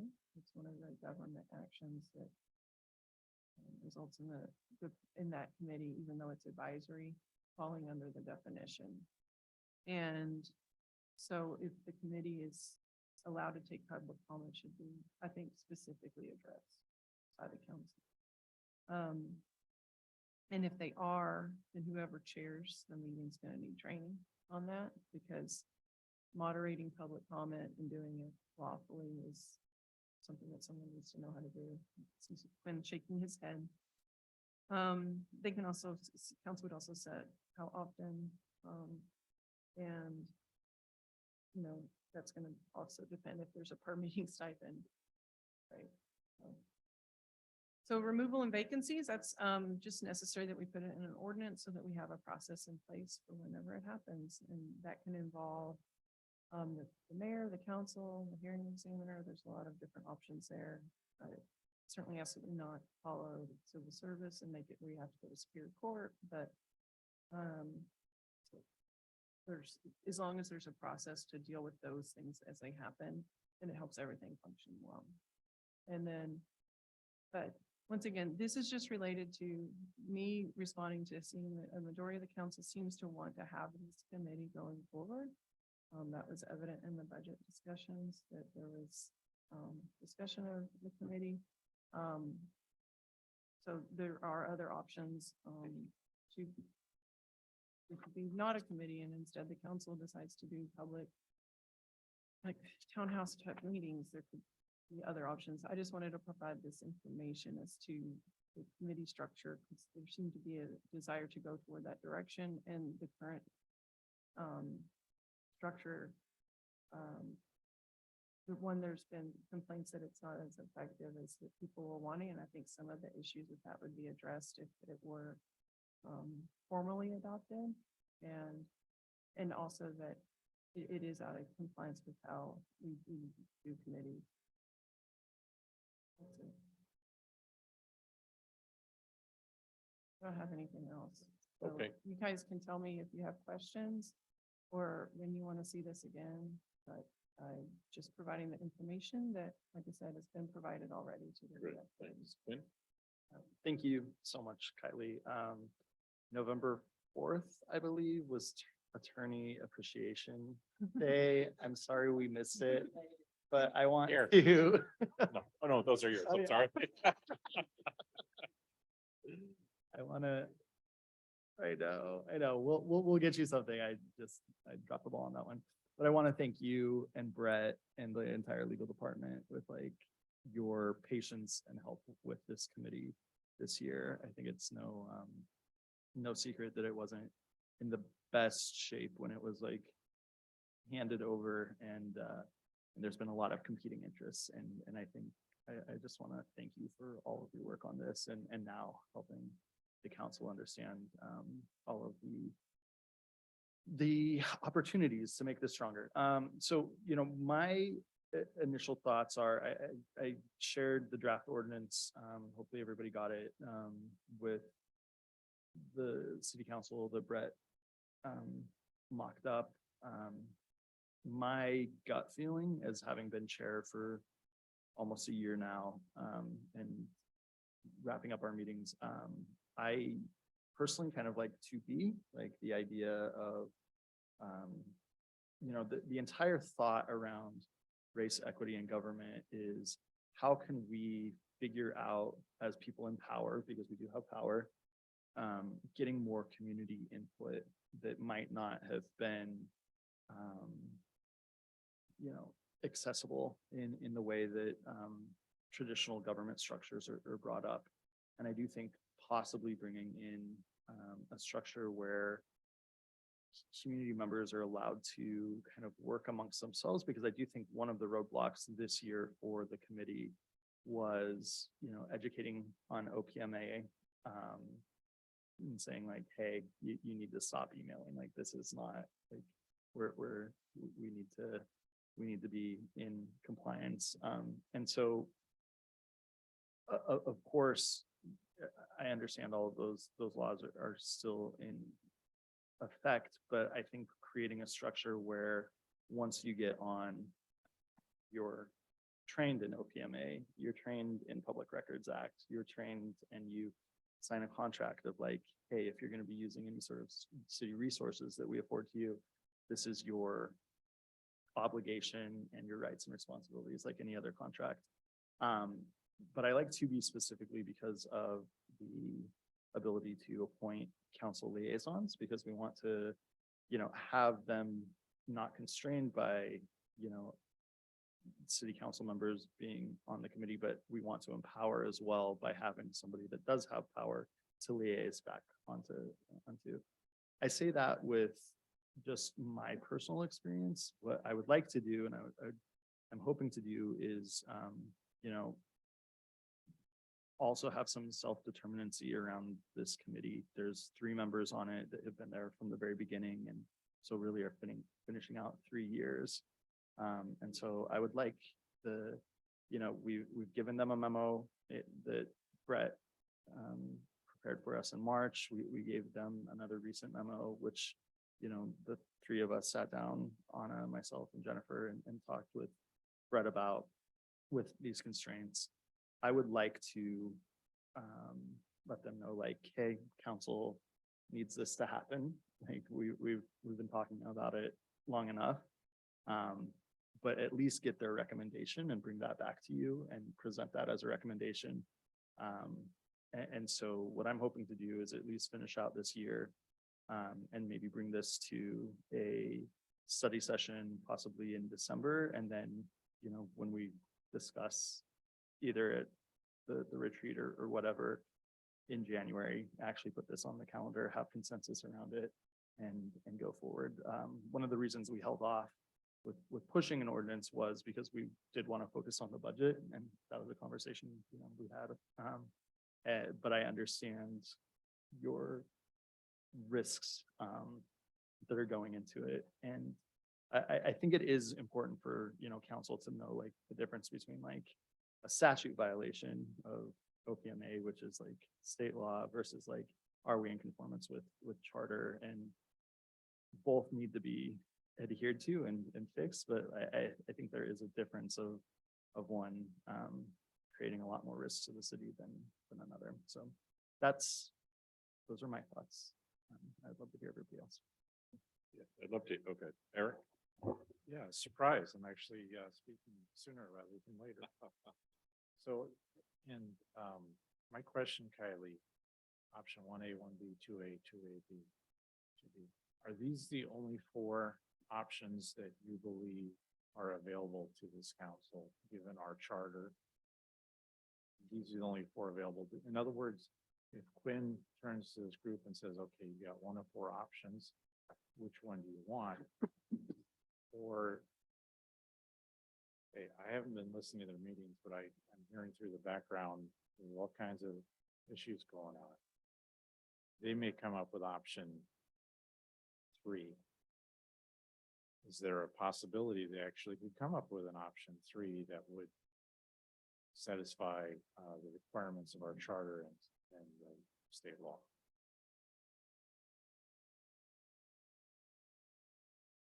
I say no, because I'm just not that absolute. So if another option was presented, I would evaluate it against the charter and the code and make a determination. So I don't want to say, these are the ones that I've identified. One thing that we did look at, and this was actually in the ordinance that Brett attached, was whether council could be on the committees themselves. One thing, I don't know if you even want that, but the way I wrote it was as a liaison, because I think as Brett wrote it, it was that the council president would appoint, and we read the charter, and it would actually create a weird situation where I think the mayor would have to appoint one to decide which council, which we thought was weird and didn't do, that maybe would not actually be a violation of the charter. So there, I could say that there could be some nuances to some of these. But like, if it's, can we create something that's wildly different? The answer is no. Does that make sense? Like, there could be some, Yeah, but you're leaving it out that there might be a possibility and you say, oh, well, yeah, that is it. But yeah. so like these, I guess, are the basics. So, because when you get into the, especially the two, you guys have a lot of flexibility in those, like, and so it could look, Okay. yeah. So then follow-up question, option 1A, 1B, this is a process through the council. This would be changing our rules and procedures. 2A and 2B is passing an ordinance. In my understanding, then this would mean that we're telling the mayor whether he or she wants it or not, that there shall be a REAC committee. And these are the procedures. In other words, the way I'm understanding it, that's the purview of the council. We could pass the ordinance. If the mayor decides to veto it, then it's going to take the supermajority of the council. And we could force it upon the mayor whether he or she likes it or not. That's correct. Okay. Denise? That leads into my question, which I brought up before, and that is the relationship between whatever we create and the mayor's office and his new position of diversity manager. And I just want us to keep that in mind, because to me, that's critical to design something which has a probability even of success. Because if they don't work well together, then we're going to be in a worse situation than we're in now.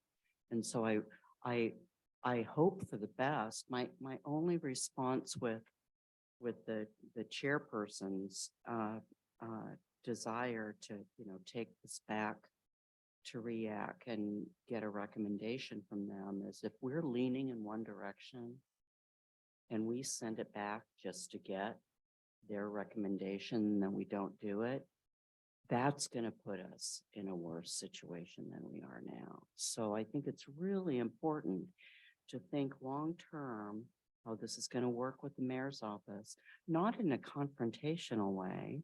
I don't mind it being necessarily a council committee, but I want it to work in collaboration with the mayor's office. And dictating to the mayor isn't necessarily the best way to start that relationship off. Anyway, those are just some thoughts I have. So I guess one response that I think to that it is that I think the charter sort of anticipated that, in that calls both branches to seat a person on the committee. And so there is that. Now, as far as structure and things like that, then you're right. I mean, you guys come up with it and things and stuff like that. And like I said, these are just the options based on that. My feedback from this council, that there should be another option could be, like I said, community meetings, or maybe the community. Some people might see if these are the only structures, that maybe they're actually worse than not having the committee, and that it's better to have a direct link in public recognition. So I'm just saying that, yes, I mean, that this charter does anticipate that the mayor will be involved because they do the appointment, but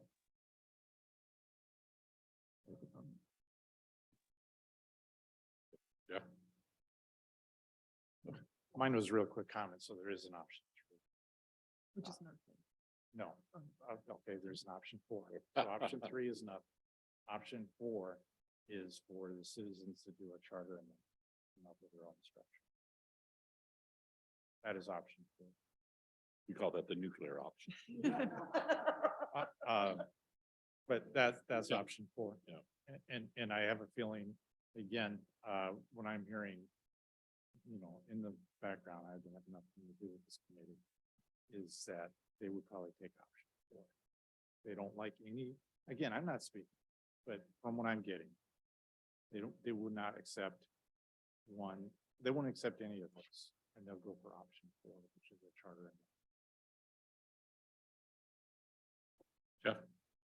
Which to get a charter amendment, you know, remind me of the process, it's like 10,000 signatures. We have a memo on it that we can send back around. It comes up every few weeks. I feel like. That's right. So the citizens can initiate this doesn't. And But either way, it involves the voters in it.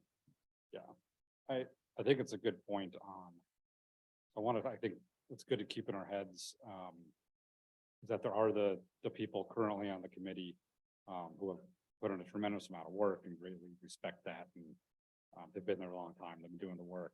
There are also a lot of other, but there are a couple people and there's a whole community of people out there who are also interested in this work, and serving. And so I don't want to, I think we need to keep them in mind too. And so, what we create really does need to last for several years. So I mean, I'm just speaking bluntly, I don't see option one is a good possibility. Option 2 makes sense. And I'm with Quinn, if we can do it 2B, I think that is kind of nice just because it has that intersection.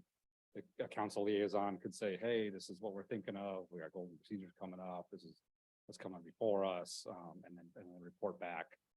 It's a little more nimble than say like planning commission right now, where they're putting their package together and then it gets in front of us, which works, just fine for that.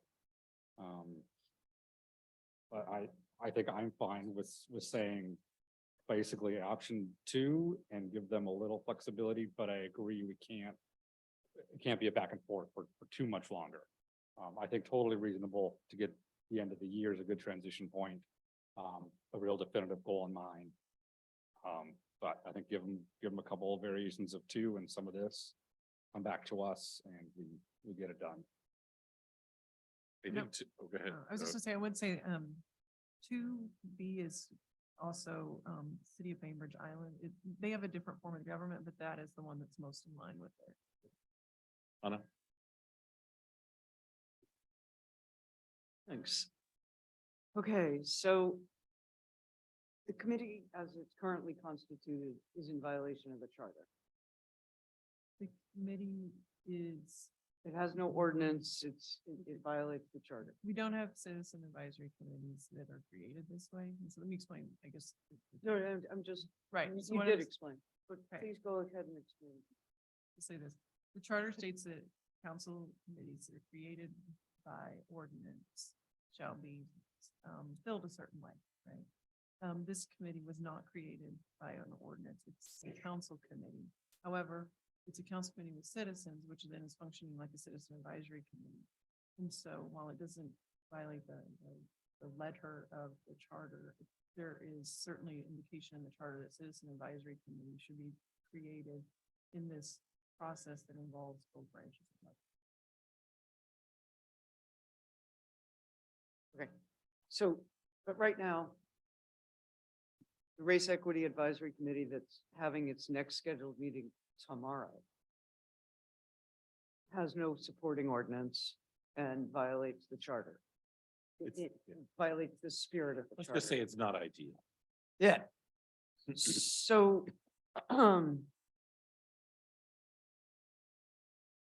is it a possibility that all of this matter could be given to the committee for them to talk about among themselves? Is that something that they could do?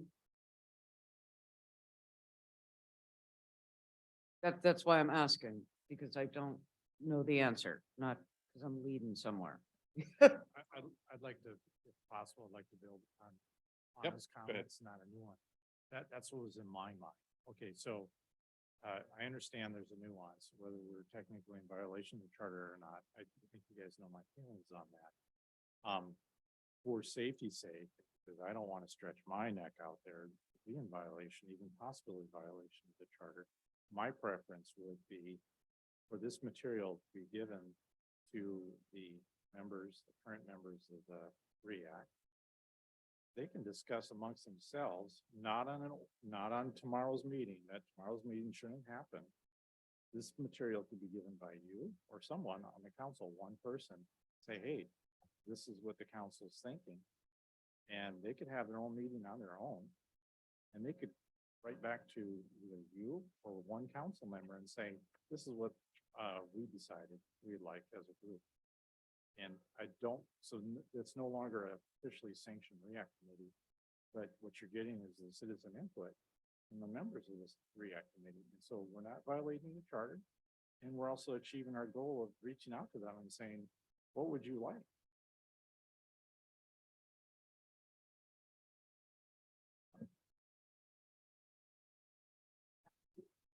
Okay.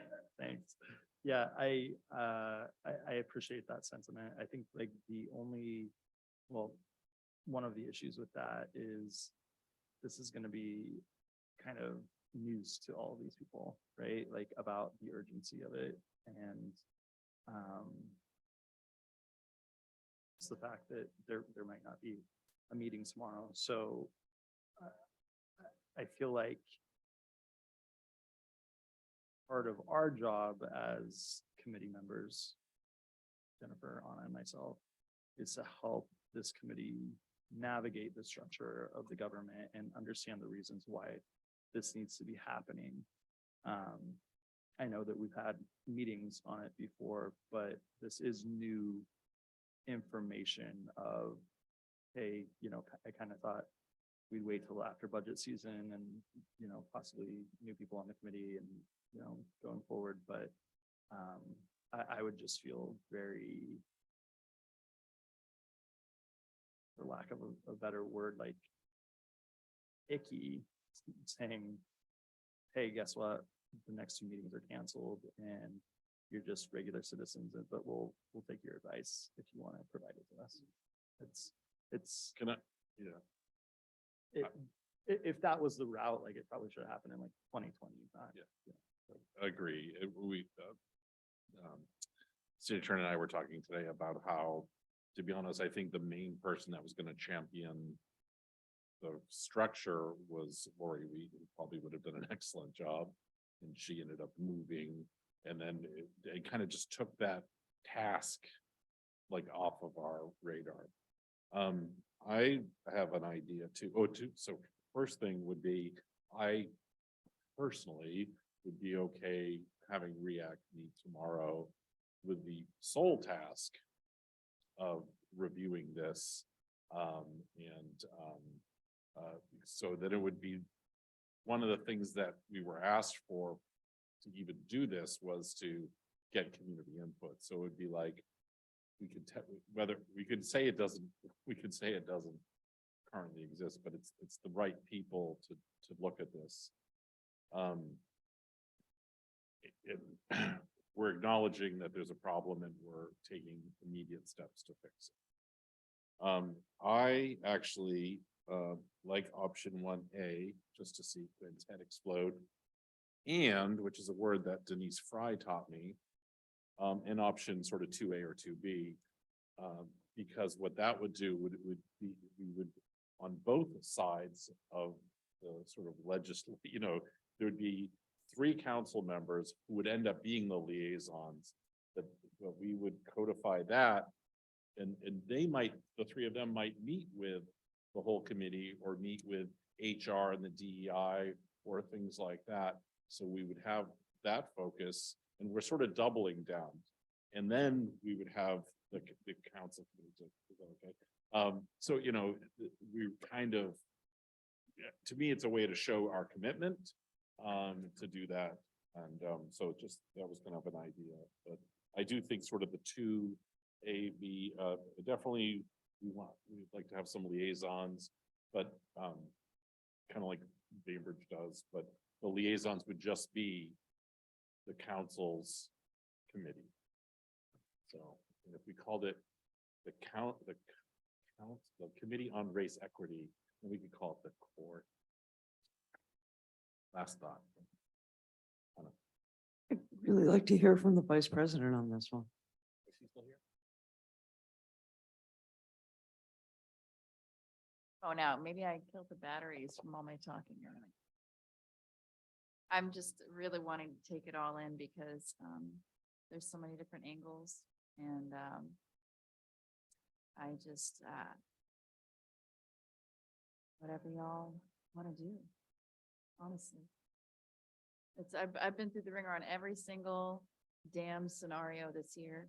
And it's been so frustrating to be part of this group, but also know how valuable the work is and to be shut down, you know, to have legal come to the group and have them shut them down.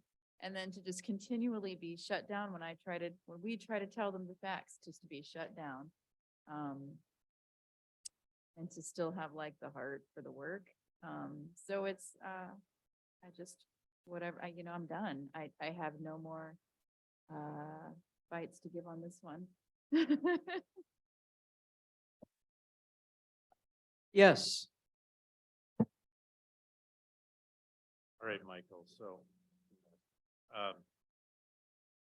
you kind of gave me a which option do you like now? Which one?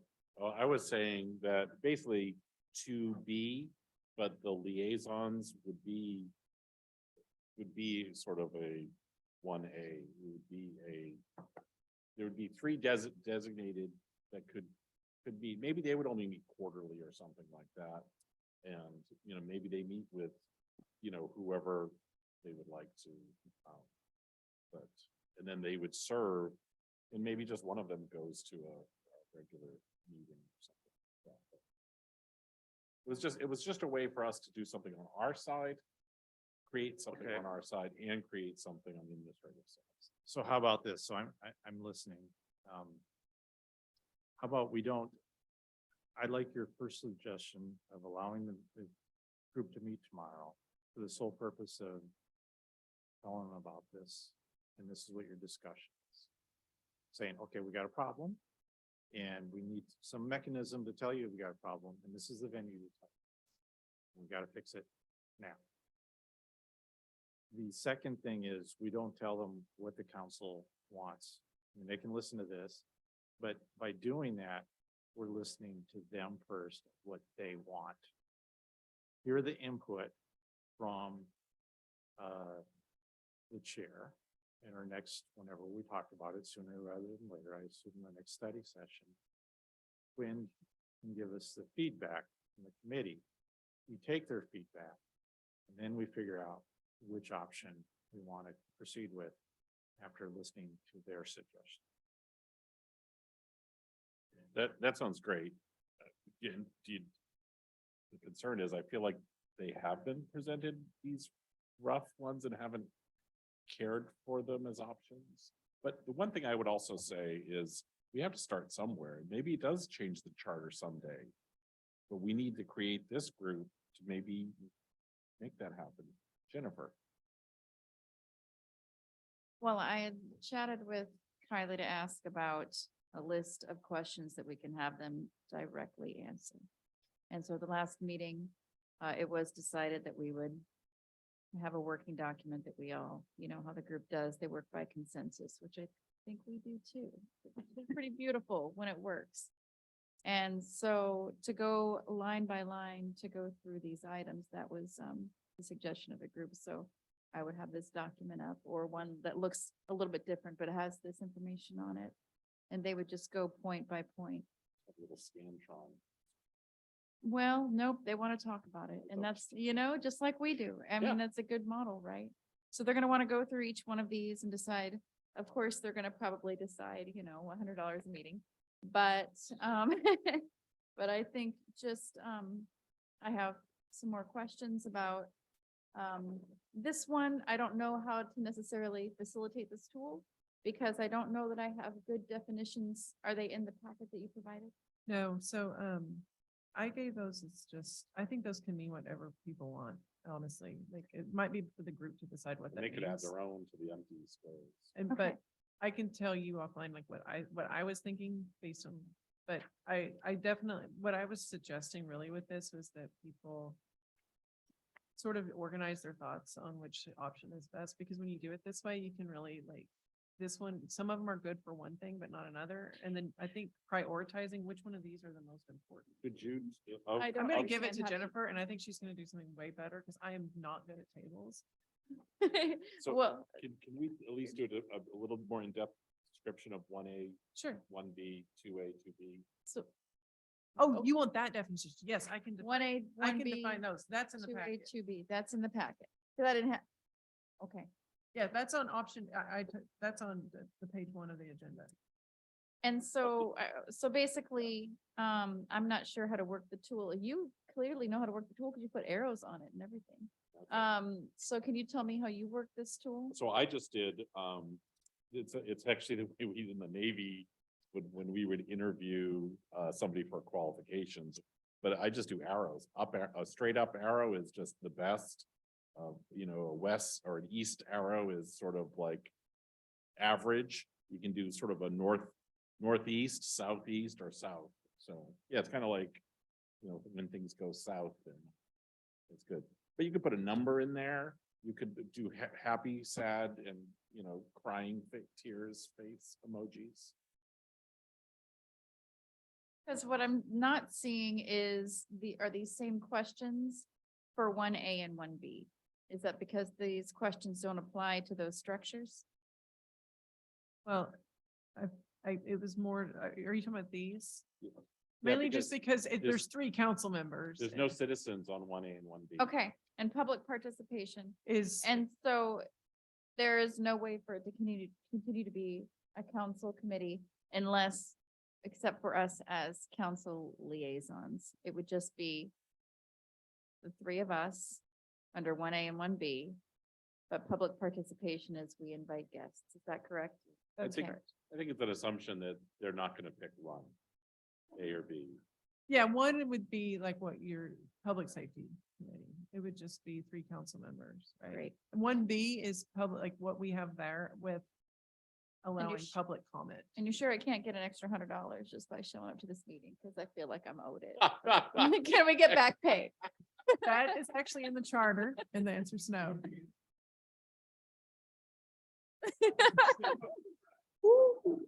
At this point. Quinn, I think you have a offer there on the table. So 2A and 2B. So if they choose 2A, 2B, then we'll take them through this line here. Right, so yeah, 2A and 2B are, the council passes an ordinance, it gets codified, and it's positions are filled pursuant And- to the charter. And so, what that means though is, would that mean that we could continue the rest of this year, but they have to reapply for True, next like, year? the committee structure that it is right now isn't in compliance with this charter. So when the committee, the council passed an ordinance, anyone on the newly created committee, because like I said, I put on here, I picked up when we were talking about Parks Commission, for example, that, there was some interest in having district-wide, district representation on committees, right? So that's something we could write into the ordinance that instead of it just being 7 citizens and them all being from Manette or something like that, that there be, a council, a person from each district. So once you say what the makeup of the committee is going to be, then yeah, it's that there's no way that it like just rolls over or anything. So we currently, and this is a question for Lori who hates to be put on the spot. I'm so sorry. We're gonna need to pass it. Or a head nod, or I don't know how to do it, but do we have a public notice out for our meeting tomorrow? Okay. And in the packet, we have this information? I don't think so. No. I didn't have this. And so information that's in our okay because it's a working document, is what I understood about that. I think I sent an email asking that the React draft ordinance be sent both to React committee members and city council members. I think it was only sent to city council members, obviously, because as a body, we hadn't really decided if. I think we sent that to the committee members a while back. No, I think this is, I sent it to city council to be distributed and it wasn't distributed. I think this is the September 13th. No, I sent it directly to Yeah, members. Okay, so they've had this for sometime. 1 month. Yeah. And there's been a little bit of feedback. It's the same time that I sent those gear resources. No, we No. haven't, You- we haven't you- worked you it were- out. You were in the room with Brett with us. Yeah. So I honestly have not been No. in touch with, Quinn. Anna, I'm gonna clarify it right now. I sent it, All right, folks, come on. who's- Jennifer's talking. I sent the evening after the meeting that you and I were at that I chaired. Late that night, I sent the ordinance to all the members. I sent the ordinance that we discussed. I followed up to the community members. I also sent the gear resources and something else. Mhm. First. Yeah. I followed up and I sent that to the community members. Early November. Yeah. Yes, ma'am. It has the ordinance changed?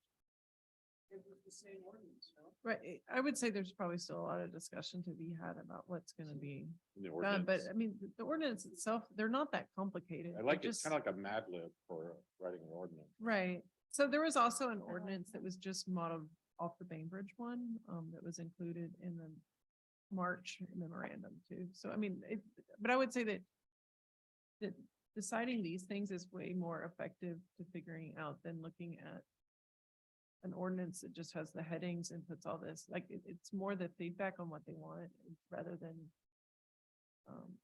I mean, I can draft up the ordinance. They're all gonna look roughly like the one that was attached to the thing in March.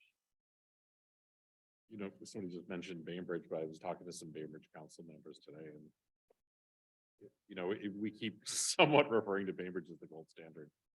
They struggle with this too. It's difficult there. It should be difficult. It's awkward. It's, you know, anyways. And we're gonna get there. And I think we're making a good progress. So the only final question I have as chair of this is I'm doubtful, knowing what meetings have looked like in the past, that a consensus will be reached on this tomorrow.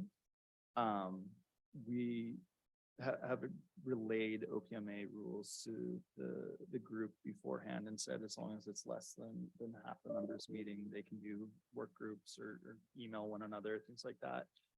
If they need longer than the meeting tomorrow to actually come back with a recommendation, are folks fine with me saying, okay, you know, 3 of you guys meet and then send me the materials before I talk to council, and basically what I would need to know is when council wants me to talk to them. I know that we have, this is the last study session of November and no one left in this month because of Thanksgiving.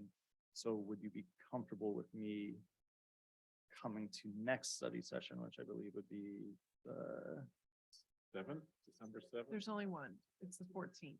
the 14th. 14th? Would the 14th be okay? Because then our final meeting of the year would be the 8th, and we could actually have the time to like wrap this up and be done with it. And yeah, sorry, I'm looking at Kylie for any sort of legal red flags, and I've already talked to you today, so I think we're cool. And But I is the I council sort of okay with feel that this needs to be the only business at hand for you. Yes, for both meetings. For both meetings. Yes, I'm 1000%. You know, And that unless they get it includes- back to us tomorrow night, we can slam dunk it on So can I next get head nods Wednesday. from my fellow committee members that no other people will be invited to interview? Can I get a head nod from my 2 fellow committee members that no other people will be? That wasn't the Invited to question. The interview. question was, Yeah. can we put it off till December 14th, right? Or December 8th? Okay, because that was a question, because and then the next question is the interview thing. So I would love to see this done tomorrow. I know that the group is gonna have a hard time coming to a consensus, but the urgency is there. You know, what I might suggest, like we kind of did, at least LTAC, I don't know how you ran it this time, but maybe just like a straw poll. How many people like option, not option, but the size, how many like a small group, how many like a medium group, how many, you know, just try to collect that data and see. That would be super valuable for, you know, Kylie and others. but if they want to, it takes a little more time, but. And I would also say, since it is an advisory committee, there's not a requirement that they reach consensus. Yeah. You can simply get the input from each member and what their feelings are and share that with the group. Yeah. Because That's what I kind of thought, just, have people fill up their sheets and send them in. I would like to just get it done. Do it quick, rapid, get it done. Find out because when you put that urgency on it and we get the answers right away, I mean, like, when people think, they have had all year to think about it. And we have come to them with options and come to them. Look for other. And looked for other options. Yeah, but I mean, I think if we just take this and answer these questions, we have a live document, we get it done. And then if there's any follow-up, Let me ask that to be the goal, and then knowing that we're not discussing it until the 14th. But all three of you have to break down. Done. You'll- And just some assistance doing that, because how the committee. would is, you so, like me to facilitate this portion of the meeting? I mean, we can discuss afterwards, but yeah, I mean, if you think you can get it done in a night, I'll see to you for sure. Just one quick suggestion. I might just put the stipend, yes, no, and then a blank. I just think it's, there's no preset amounts. I think it's gonna be Denise and then Anna and, I'm sorry, Jeff. That's fine. Not just real quick, which is, yes, love that. And I think people can send us an email anytime. So if they want to, any of those members want to send us an email with as many thoughts as they want. And again, I think go back to other people in the public that we know to solicit their thoughts. I think can't hurt, just to make sure we're not solely focused on the people currently on REAC. All right. Denise and then Anna. I just want to go on record as saying, it's really hard to be a white ally. Really hard. And there are a lot of tears and disappointments and frustration with ourselves and all of that. And I commend our city council members who have really worked hard. This was really well intended at the very beginning and just poorly set up. And those conversations that you've been having are probably some of the most difficult any of us will ever have. And I just want to say thank you for shouldering this responsibility of trying to make this succeed, Thank you, Denise. I just wanted to push back a little to say that it's not all poorly constructed. There's some really great features of the REAC, and that's why we still have skin in the game, is because there's some portions of it that are very valuable. What is most concerning to me about this committee is that it has become, and I know y'all know I talk a lot. I mean, I've shown it already this year. But it gets to be, some voices aren't listened to and some people are shut out. But I think that some of the information that has been generated from the group has been very valuable. The risk is, and I'm going to take a term that I've heard Kylie use before, that you don't want it to become an echo chamber. We need to have this public transparency. We need to have it all in line. And that's my biggest concern. But not everything about it is poorly set up. There are a lot of assets to this group. All right. I also wanted to thank the folks that have worked so hard on the REAC. Whether you're on it for a short period of time or made it most of the year. I served on it last year, so understanding. So just wanted to send a thank you. But Final thing, I think the attorneys, because of attorney appreciation, but like a ton of work is done by Lori and Christine. And especially when I was in the weeds at my daytime job, they took over. So I don't want them to go unnoticed.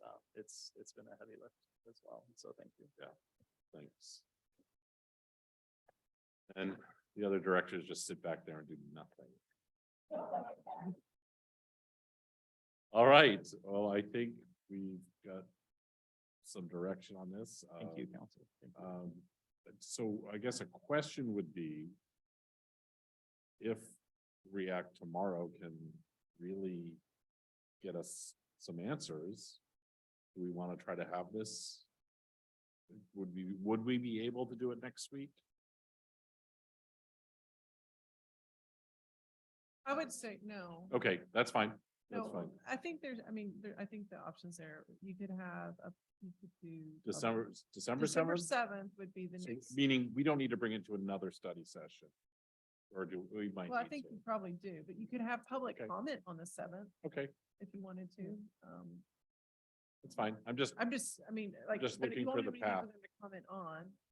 Sorry, so is the 7th a study session 7th or? is this meeting. It's a meeting. So Gotcha. we go meeting, study session, meeting, study session, meeting with no intervening studies. Mysterious calendar year. So the next study session, I think, is where we're gonna be back, and that's the 14th. And then, so I think the earliest that this will be maybe the last of the ordinance to pass this year. all right.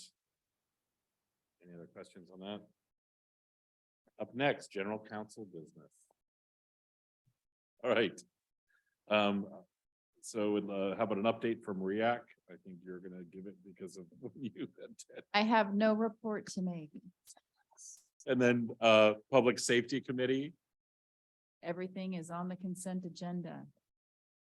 All right, Councilmember Coughlin, do you want to present your resolution? Sure, sounds good. I got some, or Lori made some nice copies for everybody, so I don't know if you want to pass these around.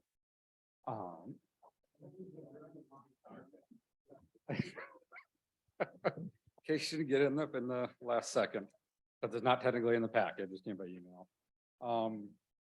Yeah, so I took the input that I talked about from the kind of ferry coalition I've been meeting with. On some of the issues they had that we've already talked about and what they kind of wanted to see. And I went and pulled up basically just data from the US Census between really highlighting Bremerton and Bainbridge, both in terms of income, population, racial makeup. And then I kind of just wanted some facts on how the Washington State Ferry COVID-19 service restoration plan was set up and how their priorities are. And just how that was such a waterfall plan on restoring one route before looking at the rest, step by step, and that we're sixth in place and Bainbridge has been second. So that's pretty much all the whereases going through there. And then some of the concerns from the group as well on just not being, the impacts to Bremerton, impacts to people. And then the extra cost of, although we have the Kitsap Fast Ferry system, those tickets cost more than the main ferry. So it's also putting an economic burden on people in Bremerton, even if ferry service is available. As we know, Bremerton's median income is about less than half of Bainbridge. And then the final sections of basically what's being asked is challenging that kind of waterfall model and to build some more adaptive, make the plan a little more adaptable instead of just saying, all right, Bainbridge is restored and we're gonna work on one route at a time. Really look at some other alternatives. That includes, I think people have mentioned kind of a triangle route or boat sharing between Bainbridge and Bremerton, a little more flexibility there. Then it piggies back on the mayor's excellent work on looking for the governor to allocate funding to fast ferry service to fill in the gaps, with the addition of asking to see if the tickets can be subsidized to basically be the same round trip cost as a normal Washington State ferry would be for people to take the fast ferry. And then there's kind of one last one on just recognizing a lot of people have had frustrations with not timely notifications on delays and cancellations. So without walking through line by line, that's the gist of it. I think the language I came up with was we strongly urge Washington State Ferry, strongly urge the governor, et cetera. So I'm basically happy for any feedback. And the last thing I had was I could also add on top of this and with whatever changes people want to see made, the actual restoration plan could go in the packet. And then all the updates that they've had the monthly updates since that has the Bremerton reliability and the numbers. So I could put that right after this as attachments. Eric? So first of all, thank you, Jeff, for doing this. Just a little history on these resolutions and policy, and Lori Smith can correct me if I misspoken, but so we have all the resolutions we've done in the past. And in general, the council doesn't take a resolution, vote on it unless we're pretty certain it's gonna be unanimous, or in our case, 6-1. So it's important, iron things out and not have you can have impact, should be 7 all, say. Otherwise, if it's 4-3, it's like, okay. So I don't have anything, I read this, it's in the packet. I read, or it's in the email. I read it somewhere today. And the only thing, you mentioned the triangle route, to me, that's confusing. I don't know exactly what that means, but so I kind of understand what you just said now, but just remember, you're not going to be able to explain it to the reader who reads this. So you may need to work on that or strike it out. I don't get it. And then the last thing is just purely an observation. And it's funny. So this whole ferry service in the Bremerton, I'm not sure you guys know this. I was involved in this many years ago, with fast ferries and all this stuff, and complaining about, and we're trying to decide whether we should go with fast ferries or our existing boat service and expand the existing boat service. Just a little tidbit. I'm not sure you guys know this. Michael, you might. But years ago, the Bremerton ferry service was on the hour. You didn't even need a schedule. In other words, 10 o'clock, 11 o'clock, 12 o'clock, 1 o'clock. I've seen the schedule, and during this whole argument, I went online and I found a copy and sent it out to the council or whatever. So it made the crossing in 45 minutes. Those boats largely have not changed. They can make the crossing in 45 minutes. Now, the ferry service says, well, then we had increased maintenance costs, we slowed down and blah, blah, blah. And the reason why I'm bringing this up is you bring up, and I don't think this needs to be in the resolution, but I just wanted to share the history, is that they will argue, well, the Bainbridge route has more cars. Well, it has more cars because it's a shorter route and there's more boats. You took the boats off, you took an hour service that's on the hour and you made it a crappy service. So people that need to get over there are driving the extra 30, 45 minutes to go up to Bainbridge, much to the chagrin of the Bainbridge Islanders, who a lot of them would like to tear the bridge down. And it's all because the Washington State ferries, it's not all because, and it's not, this is the only reason, they decided to go that route.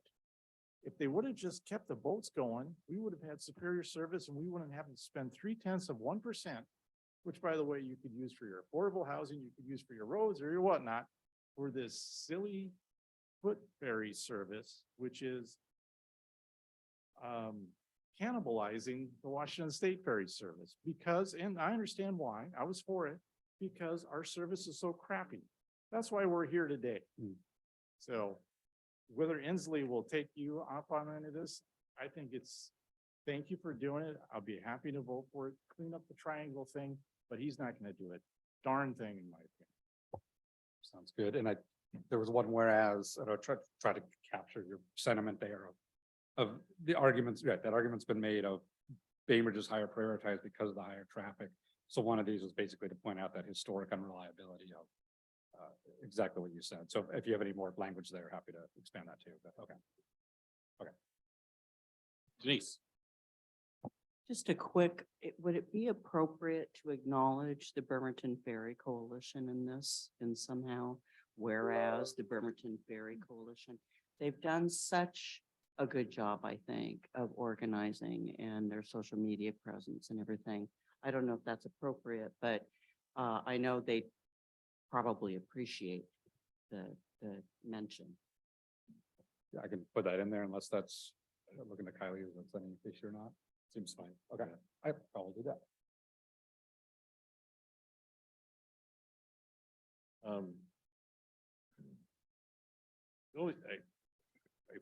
The only thing I didn't like kind of reading the very beginning, was it feels like it's like we're going against Bainbridge Islands. I don't know if there's some, even just some, a little length, I know. I'm ready, trust me. But I don't know if there's some way to say something like, where is, you know, the city of Bainbridge Island, where the other Kitsap County service, like just, instead of just like Bainbridge and this and Bainbridge and this, I don't know, it just kind of, it's fine and it's all true and it's very factual.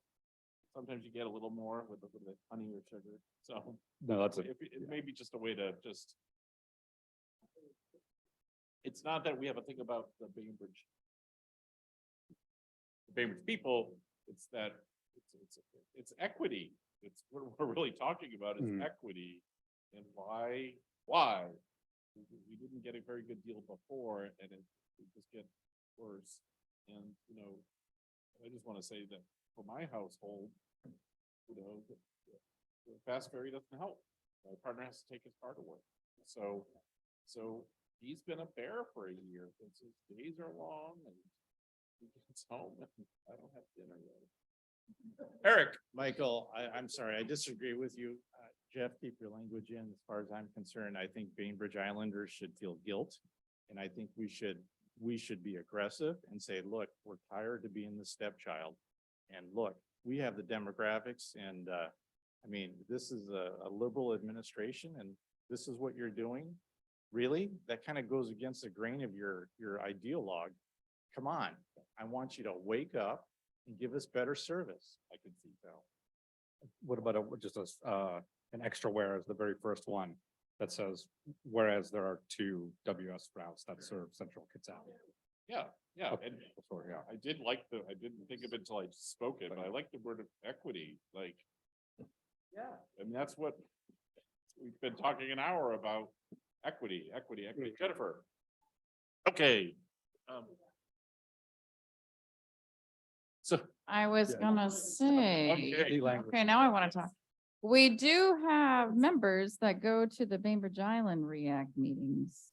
So I just wanna, not everybody was in the room, but this would be really great to be a unanimous decision in support of this. So, okay, it seems like everybody's good. Thanks for bringing that up. I'll make those changes and submit it for package. All right, anything else? Any other very brief input or announcements for the good of the order? Very brief, Yes. Anna, Jennifer and I, Sorry. the 3 of us met with the Association of Washington Public Health Districts over Zoom, talked to that person, and I think I'm going to work on a couple bullet point write-up on what we learned about PhDs for next week or possibly the next session after. Eric, go ahead. Turn your light on if you're playing. Sorry. It's I was okay. gonna finger up. Huge shout out to Suquamish that hosted us for a beautiful luncheon with so many clams that I even brought some home for some Salmon, clam clams, chowder. oysters. But also just a really welcoming environment. We had breakout sessions and they were wonderful hosts to us. That is all. Yeah, it was really great. Eric, okay.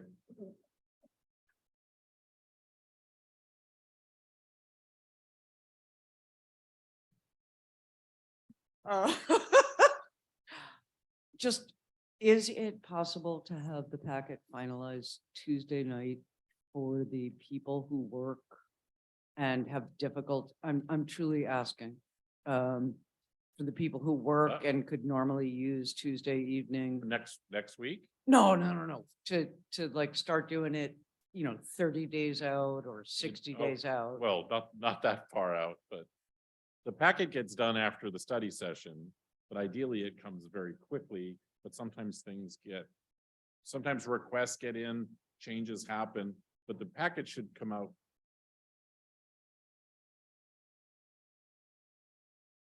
So I guess I'm just asking, is it possible, because you would know and I would not, to have it finalized on Tuesday night so that, for example, a public works contract would have all the blanks? Okay, but what we're saying is, it's supposed to be finalized on Thursday. And it takes everybody to get everything in on time, and we only make changes as they happen. So, or like if we get public comment late, those might get added to the packet, so, but.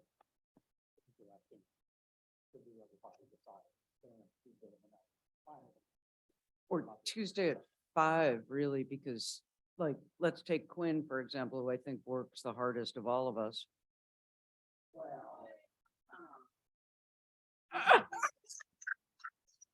All right, we digress. But Your comment is definitely heard. Okay. I'm hoping that we haven't been changing them too often on Wednesdays. Anyways, At least once a month, once or twice a month. well, there's only 2 meetings, so you're saying it's 50 to 100% of the time? It's like the Bremerton ferry route reliability, yeah. Okay.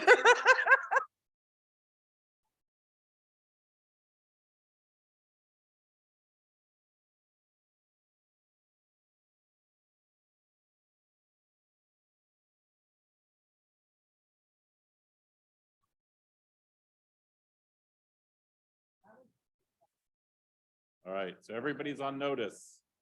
Get your stuff in.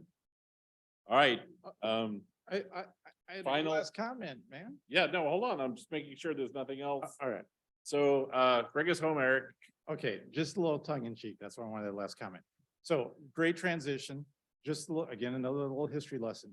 Years ago, before we had these iPads, actually before we had the other iPads, and these are new, we used to have Christine and Lori used to put these big binders together with a council packet. We'd come in, specifically come in Friday evenings or afternoons and pick it up.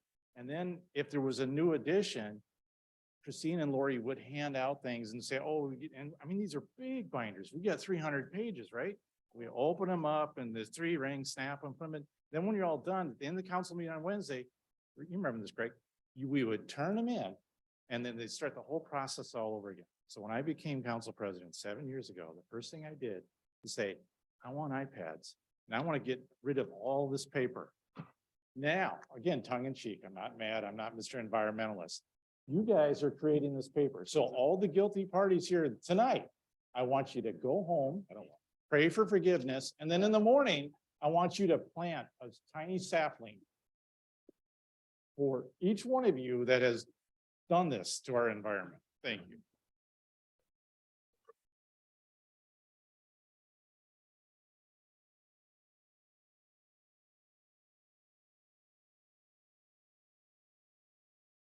Okay, reminder that the next council meeting will be held on Wednesday, November 16th, 2022 at 5:30 PM in the first floor meeting chambers with a remote option. This meeting is adjourned. Good night.